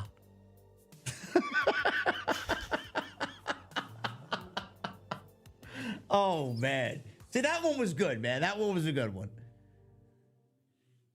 8 cereal with no milk with a $10 super chat. TNA should ask WWE if they can get some of their title holders on Raw that's on Netflix. Maximize that exposure. Well, I mean, TNA is going to have Joe Hendry in the Royal Rumble. That's pretty much a certain. Jordan Grace is going to be in the Royal Rumble. She's coming over from TNA. Who knows? We may see someone else in the Rumble that we're not thinking of. Masha Slamovich, maybe? I could see Nick Nemeth in there. I mean, what I said the other night is I would imagine we still get one more match between him and Hendry. I could see Nemeth being in there and Nemeth eliminating Hendry from the Royal Rumble. Oh, I like that. That's good. Question is, though, like, would they call him Nick Nemeth or would they call him Dolph Ziggler? Because he's not Dolph Ziggler anymore. They call him Nick Nemeth, yeah. Yeah, I would have to think they would. Yeah, formerly known as Dolph Ziggler. Right. I could see it. He's great.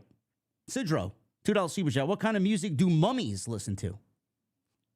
Rap music. W-R-A-P. Rap. Yes, thank you for spelling it out for me. As if I didn't get that myself. 8 cereal with no milk with a $10 super chat. Tony Khan needs producers more than wrestlers. Laughing emoji. He needs a lot more than producers. I'll tell you that right now. WrestleMess, $4.99. Could you see WWE going with a Jordan Grace surprise debut and Rumble win? Could they build a story between the Rumble and Mania, and with who? I wouldn't rule it out that she wins the Rumble. It's my somebody asked me about that the other night, and I said that's my dark horse pick. Yep. And if she wins, I have her challenge Rhea at WrestleMania. I think that sounds fantastic. Carlos Ortiz with a $1.99. What are your thoughts on AR Gold and the Sean Ross Sapp drama? I don't have any. Who cares? Fucking Everybody AR was- Gold. Who's AR Gold? He's some troll in the community. He's got no sources. He leaks. He didn't really leak. He put out a report, and Sapp kind of blasted him for it. He's got no credible sources. This is a whole thing. It was a YouTube or Twitter Spaces yesterday that everybody was in, and Sapp was blasting him. Everybody loves some drama in the IWC, man. We just stick to our own lanes most of the time. Oh my god. This guy does. Me, not so much. I see. I didn't miss much. No. WrestleMess. Thank you, brother. Carlos Ortiz, thank you, bro. Sidro with the $2 Super Chat. Ghosts are bad liars. You can see right through them. Yes, you can. Yes, you can. That's true. Hollywood guy with a $10 Super Chat. If Britt goes to WWE, she should be treated like Sasha is in AEW. Give Britt her money and give her all the titles in the world as long as they keep her away from the android. Well, she's got a long time to go, man. I think 26, 27 maybe. She's there for a while. Yeah, and that's not going to happen. No. Dustin Hill with a $4.99. Who's a better wrestler in your opinion, Jordan Grace or Julia? Julia. Who's the better champion? Wrestler. Oh, wrestler. Yeah. Yeah, Julia. Jordan's a great wrestler, though. Yeah, Don't she's take anything away from her. fantastic. Yeah. She's fantastic. But and we haven't even seen the best of Julia yet. She's still pretty new to WWE. So. Francis Loop with a 20. He's got 2 super chats here at $10 each. I'm going to disagree with Grok. The Defenders versus the Syndicate storyline should not happen in an ODQ match. It should be in a blood and guts match. I'm booking for World's End this year. Well, I mean, you're arguing with AI, bro. I mean, AI gave you what it gave you. There's no changing it. But I'm glad that you enjoyed the segment that me and Jesse did last week. I think it needs an unedited pay-per-view stage, not TV riddled with commercials and picture-in-picture. That way, we have a year for this story to play out. The women's blood and guts match, I would do on TV. I think we get a women's blood and guts match this year. I could see that. Yeah. And if they did, it would be on TV. I mean, they've been doing them all on TV. Jace with a $10 super chat. Aussie here. AEW is run on tape delay on streaming here, and ESPN is not watched by many households. Also, it might have been a mistake not having the show in Sydney or Melbourne. Yeah, I heard that from a few people. What are you going to do? Yeah, I mean, there were some Australian listeners who were surprised when they heard that they had chosen Brisbane. But I heard from people who said the same thing about Perth last year for Elimination Chamber. They weren't sure why they would go there instead of being in a I guess a more convenient place. I guess that would be Sydney or Melbourne. Yeah. So yeah, I don't know how they came to that decision, but obviously didn't work out too well for them. Well, WWE, I'm sure, has an entire strategy of where they go and what they do with their shows. So I'm not. And they probably made it worth their while too. So yeah. Snowman Khan with a $6.99. AEW wrestlers and fans reminds me of those restaurants on Kitchen Nightmares that are stubborn to not take feedback and criticism from Gordon Ramsay. Yeah, they're allergic to criticism over in AEW. Francis Loop with a $10 super chat. Why TV in June? Because this will be the very first women's blood and guts match, and all eyes will be on this match. I believe the broker has already started putting the women's heel team together. Well, bro, if you wanna ask Grok how to book a women's blood and guts match, I'd be curious to know what it spits out at you. The broker, by the way, if anybody's asking, is the ominous figure that was generated in my AI storyline. The broker. I see. And it would be played by a assailant from the inside or an outside party not signed with the company. And the name that it spit out at me was Eric Bischoff. All right. Well, you instantly lost me with that. That's the end of that. I didn't say it was. That's the end best. of Grok. Second was Jim Cornette. Now that would be interesting. Vince Russo was also on the list, by the way. Yeah, No. I mean, look, Bischoff was a great GM on Raw 23 years ago, whatever it was. But yeah, I have no interest in that. Francis with another 10. Thank you, brother. From what I'm hearing, the person who bought the other 49% of WWE runs the Syndicate. You're still talking about this. And it's also secretly plotting with Shad Khan to buy Ring of Honor? Could some of the members be LFI and grizzled young veterans? What happened to those guys? I just realized, are they in? I assume they're in Ring of Honor right now. Ring of Honor television, yes. Okay, all right, because they made a whole big thing about their debut just to send them to Ring of Honor, which is weird. They showed up at All In, only to debut on Ring of Honor. Right. So, whatever. When the quote unquote main roster needs tag teams, they're on Ring of Honor. It's great. Whatever. Johnny Boy with a 199. Jacob Fatu, put your glaze on my buns. I don't want anybody's glaze on anybody's buns. I don't know what you're talking about. Jacob Fatu is going to be great. Can't wait to see him do what he's got to do. Francis Loop, I think the Brokers heel team he has so far is Vendetta, Deonna Purrazzo, and Taya Valkyrie. The heel Ring of Honor collision stable. I heard Camille is joining Vendetta as well, but I don't know for sure. I guess if it gets her back to television, good for her. But it's still collision at the end of the day. Will they ever reveal who attacked her in the back? No. Or will that just be forgotten about? I'm sure that was forgotten the moment it aired.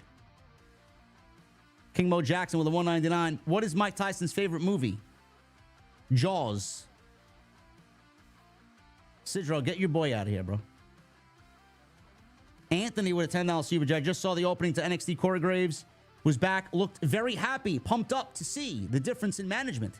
WWE nipped this in the butt quickly compared to how AEW handles situations. Well, Corey Graves is just a fucking professional, and he's just got to do his job. Glad to see him back, though.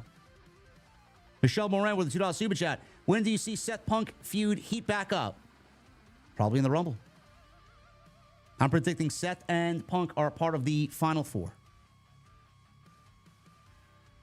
I'm going to say Seth, Cena, Punk, and I maybe go McIntyre. Final Four.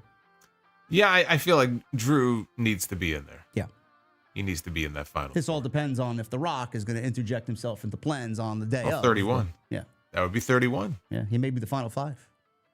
There you go. Hollywood Guy with a $2 super chat. You could remove Cross and put in Malachi. Oh, in the Final Testament? No. All right, Judgment Day. Yeah, but he said Cross. You could remove Cross and put Malachi in for final. No, I don't want to see that happen. That's awful. Yeah, no. If anything, it would be Judgment Day because he could just take the whole thing over and start from scratch. And the Final Testament, I mean, that's a Cross thing. So yeah, it's pretty dead. Yeah, Judgment Day is pretty dead too. But at least there's more equity with them, and if they want to keep it around, I feel like he, as the new leader, would be able to breathe new life into it. We got Mark out. TJ with a 999. Don't think Jade was hurt at all. WWE had plans for her and Bianca to split. They weren't happy with her in ring. Shot this open angle where they ride her off TV while she trains, while they pivot. Yeah, I never believed she was hurt from the get-go. I didn't believe a single story. Mike Johnson was pretty adamant that she was never hurt, even though Meltzer was talking like, I think just the opposite. So I just assumed Johnson, was right. And I just thought that, she was off. I think she went on a vacation. Yeah. And now she's been training at the Performance Center and she's healthy. I mean, she's not hurt. She was never hurt. It was just an angle. And I don't even know. I heard that they had two names in mind for who the attacker could be. So Naomi, to me, Naomi has to be one of them. And maybe the other one is Bianca. But I still feel like if I had a pick, it's going to be Naomi in the end. Yeah, I think it's Naomi. Adam Kahn with a $50 super chat just to help out with a drink. Cheers. Thank you, Adam Kahn. Appreciate you very much, brother. Ali, $5 super chat. JD, on Monday Night Raw, when Chad Gable was in the back with Judgment Day and Dom gave Chad that piece of paper, did that mean for Aleister Black? Well, Jason mentioned that. I didn't really pick that up, but it could very well be a little indication of where we're going, for sure. Alex with a $10 super chat. Brother JD and Solo, did your opinion on Jeff Hardy's reputation change after that infamous match with Sting? Can you see him as a dark horse pick for a match against John Cena sometime this year?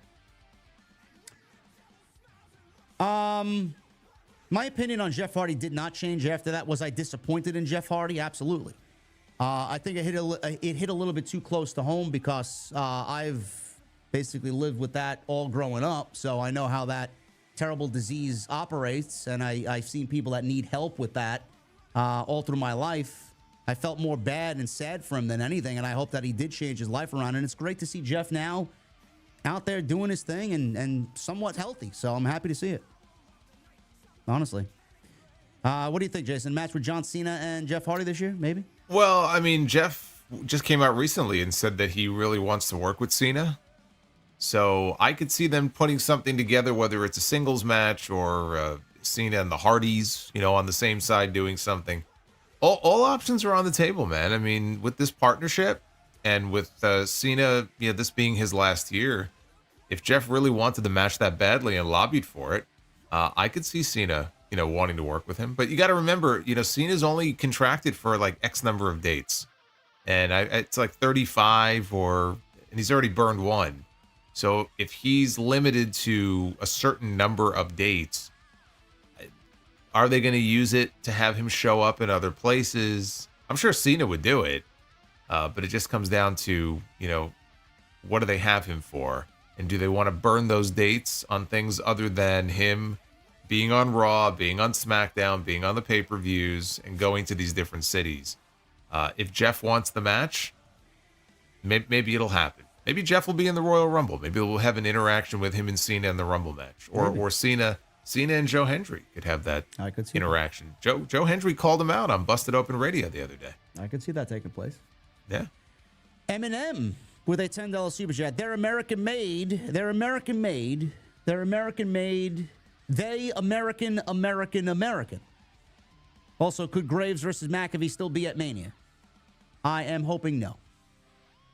Yeah, I'm going to say no. It all.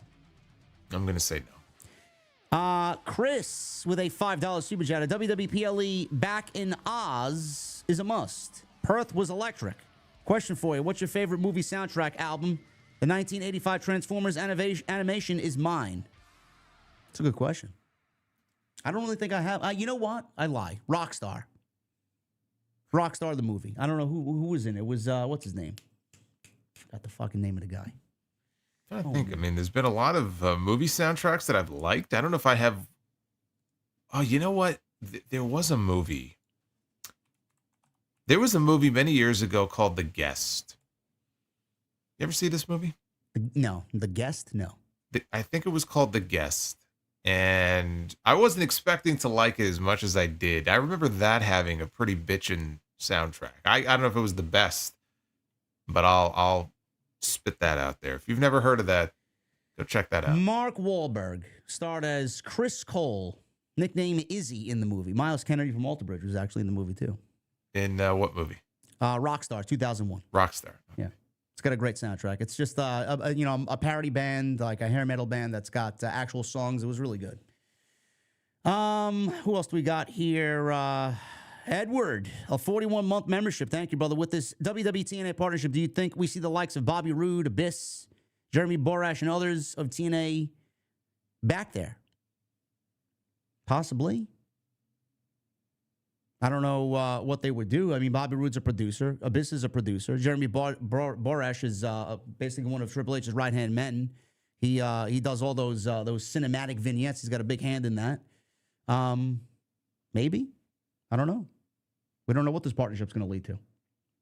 It's a multi-year partnership, so anything's possible. But they've already been working together for over 6 months. So it's not like these people couldn't have shown up before if they wanted to. So not everybody is just going to go back to TNA. I mean, AJ Styles, sure, I could see that. Abyss, I get the impression he's content, not wrestling anymore and doing what he's doing behind the scenes. I would love to have a Joseph Park Esquire cameo. I think that could be fun. Who knows what we'll see? Tommy Dreamer says he loves surprising the fans, and there's going to be surprises. He said that on Busted Open Radio. So, The Abyss, 86 with a $9.99. Had no idea House of Glory is owned by rap legend Master P. I checked out the show this weekend. Nice action, and y'all are great on commentary, which is not surprising at all. Love listening to you guys. Well, thank you. Number one, appreciate you. Thank you, brother. We don't really know what Master P's involvement is, if there is any at all. That's all I'll say. That's been many years since that news article came out. Anthony, new membership. Thank you, brother. Harold Russell, 20 months. Who would you start number 1 and 2 in the Royal Rumble? I'll let Jason answer this question as my mouse now died. One of these fucking knights over here. Yeah, his pet mouse just died live on the air. Number 1 and 2 in the Rumble. Wouldn't it be something if it started with Cena and Joe Hendry? And Sure. in order to win the Rumble, Cena would have to go the distance. It's his last Rumble. Anything's possible. But Joe Hendry getting that full entrance. I mean, he'll get the entrance either way, I guess, but that would certainly be, I think, a very interesting way to open the Rumble if you open with those two. I'm still going Jey Uso coming out and doing the entrance at number 1. All right. That's just me. Now, somebody pointed out, though, I think he came out number 1 last year. He did. So you're saying he would do it 2 years in a row? I don't know. Don't you think it'd be kind of weird to just stop the Royal Rumble for everybody to yeet while there's like 7 or 8 guys in there? They've stopped the Rumble before for people to make their entrance, guess. like when Edge came back. I guess. He got pyro during his entrance. Yeah, okay. He stopped and he pointed in the air, and they did the whole pyro thing for him. Anthony Harold, thank you, brother. What else do we got here? We have oh boy. Andrew Cool with the 199. Prediction: Chief 3-peat or Bills finally win. I'm gonna go Chiefs. Chiefs. The Ninja X21, $10 super chat. Giving you guys a watch later today. I celebrated my birthday. Thank you guys for doing what you do, which is being honest, trying to grow my channel and be successful as you guys. Thanks again. Well, happy birthday. Happy birthday, brother. And I appreciate you watching the show and taking influence from what Jason and I do. We've had a couple of people over at House of Glory on Friday come up to us and appreciate what we do for the community with TNT. And that is bigger and better than any super chat you guys can muster up. I love hearing that type of thing. Theme parks and things with Johnny with 26 months. I know we don't want or need him back, but you know how you feel about a Brock face-off with Jacob or Oba or any powerhouse at the Rumble. If you're asking me, do I think we see Brock back? Eventually, but this is only after the Vince thing is buried once and for all. That's it. Yeah, Brock is not going to be there. No. Brian Owens with 22 months. Another Netflix price hike coming. How much will that hurt viewership of the Raw program in the future, as it seems Netflix raises their rates every year? I did see that. I didn't really read much on it, but I don't think that's going to affect It's going up by, I think it's going up by $2. Yeah. It will have zero effect on Raw. I mean, it's one of those things where if Netflix has at least one show, like Raw, let's say, if there's a show that you really want to watch, for a $2 increase, you're still going to watch it. So any impact on their viewership will be negligible. John Wick of Spider Hunters, Nate TV with a $10 super chat. I went to Hog, loved it, but I never feared for my safety at a wrestling show. Fear for my life at a show after seeing Blair Onyx. If the Australian Spider Army gets her, I might get buff kangaroos. Why didn't you come up to us, bro? We didn't see you. Should have came up to us. It was so packed. Maybe he tried to, but he got swallowed up in the crowd. I mean, there were so many people in the venue that night. It was fucking wall to wall. Yeah, it was. I went down there actually because we were up on the second level doing commentary, kind of like the balcony. Yeah. And during intermission, I went to go downstairs, and I was just like, I took one look. I said, look, if I try to venture out into this, like, I'm never going to make it back in time when we come back live. I'm going back upstairs. I said, I'll wait until the end of the show and I'll say hello to everybody. James Gender with 12 months. Hey, JD, did you see the promo that WWE had for your favorite, Charlotte Flair on SmackDown? I did. Royal Rumble is the best time to debut her or return her. Chris OG's 0920 with a $5 super chat. My pick on who I think wins the Rumble, CM Punk and Jordan Grace. Keep up the great work, JD and Solo. OTS for life. Thank you, Chris. Thank you, man. Connor Murphy with a 5. Thanks for a great show, fellas. Any predictions on the other singles match to be added to the Royal Rumble? I had trouble coming up with one last night, Connor. I couldn't think of anything. I don't know what they're doing. Honestly. We got I haven't KO, even looked. KO, Cody, the 2 Rumbles. I don't know what else gets added. Yeah, that's why it's weird that, and they don't pick the time, NBC does, but to have this Saturday night's main event, the week before, it's just weird timing on that, especially because we just had one last month. So, yeah, I don't know. I mean, there's nothing that is jumping out of me right now. Is that the only singles match that's confirmed so far? Yeah. Wow. Maybe they add Nakamura, LA Knight for the United States Championship. I have no clue. Yeah, I mean, I could see that. Tiffany defending her title against who I don't know, because Nia is going to be in the Rumble. So, I mean, who else would she be defending that title maybe they against? Don't add any match. Maybe they don't add any match, and they just raise the limit of the Royal Rumble from 90 seconds to 2 minutes. Yeah, but you still need at least one more match. I know. So I don't know. Who knows? Maybe we have to get something either Monday or Friday. I don't know. A lot of the big names are already accounted for, at least on the men's side. They're all like Roman and Cena and Punk and Rollins and Drew. They're all in the Rumble itself. Leopoldo with a 5. Adam Kahn inspired me to buy you a drink too, JD. Ain't $50. This is just to cover that 24-pack of Hulk Hogan beer you got at Costco and a double chocolate chunk cookie. Yeah, great. Thanks. I'll give Jason the cookie. I'll give him the 24-pack. I'll take the cookie. I'll give him half of my cookie. I'd rather take the cookie. From Big Justice? Big Boom AJ? I'll take over this. Yeah, I'll take it. Sure, I'll eat cookies with them. Sure. Dova with a 10. Thanks for a good TNT. I appreciate you, man. Thank you. Riddick, 51 months. Who do you see the Wyatts feuding with on SmackDown? I want to see a Wyatt versus Bloodline feud down the road. Yeah, that's not happening. Not happening. I don't know, man. Honestly, you want my honest opinion? I don't really give a shit. I don't. Kind of fizzled out for me. Well, we got what are the other factions? We have Legato.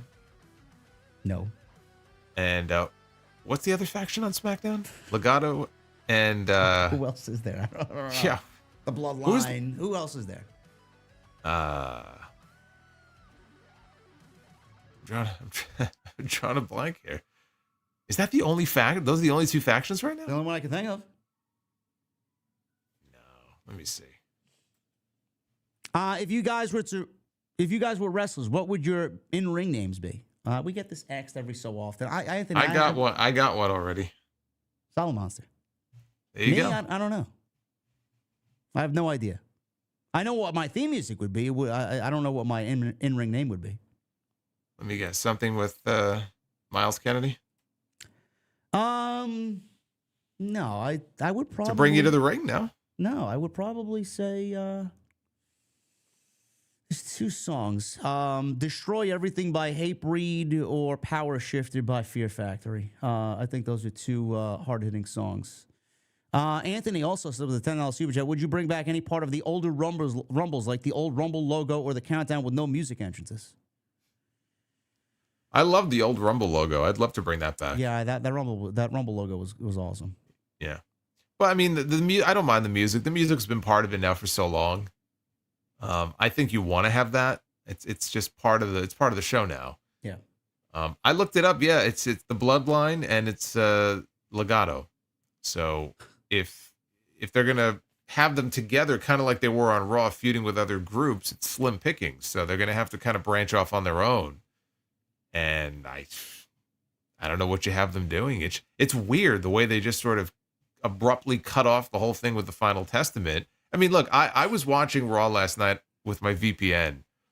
And so I got to see the segments during like the commercial breaks. And they had an interview with Karrion Kross being interviewed by Jackie Redmond up in the crowd.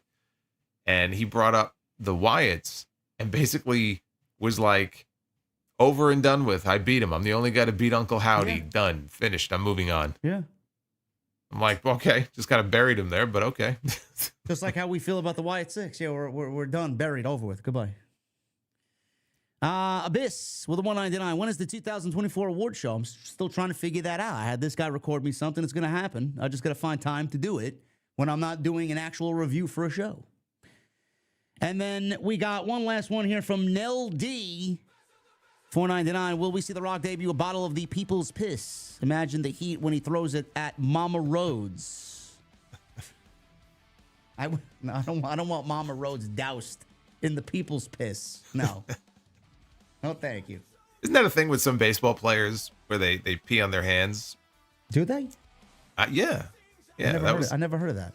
That's what Jorge Posada used to do on the Yankees. For what reason? I don't do it myself, so I don't know. Better grip? I think so. Yeah, I think it has to do with the grip.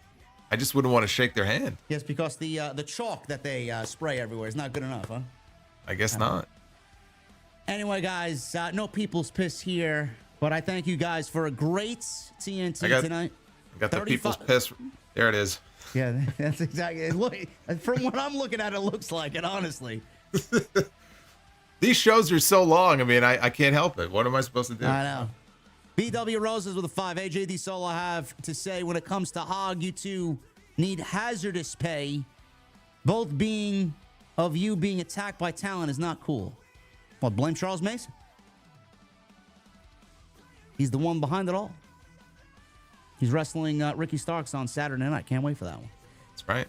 Anyway, guys, you can see us at Hog on Saturday night. We'll be at the NYC Arena, Triller TV Plus. If you guys want to tune in to hear both me and Jason, and Dynamite tomorrow night. Him and I will be live on our respective channels. As always, follow us on social, YouTube. Everything you need is linked down below. I'm going to leave Jason to sound us off tonight for episode 80 of TNT. Well, I just want to say that we are all, those of us who drive on the roads are a lot safer today. Because Tammy Sitch tried to have her prison sentence reduced by the judge this past week.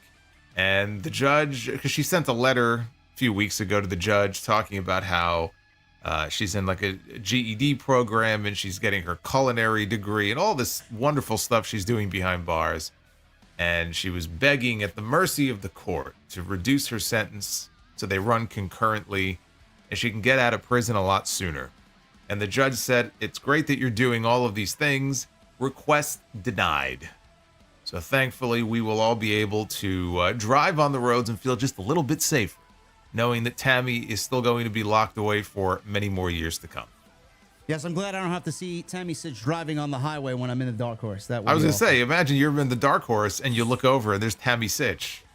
No, I don't want to know about Tammy Sitch on the fucking road when I'm in my Mustang. Man. Get out of here. No, I wouldn't think so. Thank you very much for episode 80, man. We'll see you back next week for episode 81 on our way to the Royal Rumble. Until then, have a good night, guys, and we'll see you next week.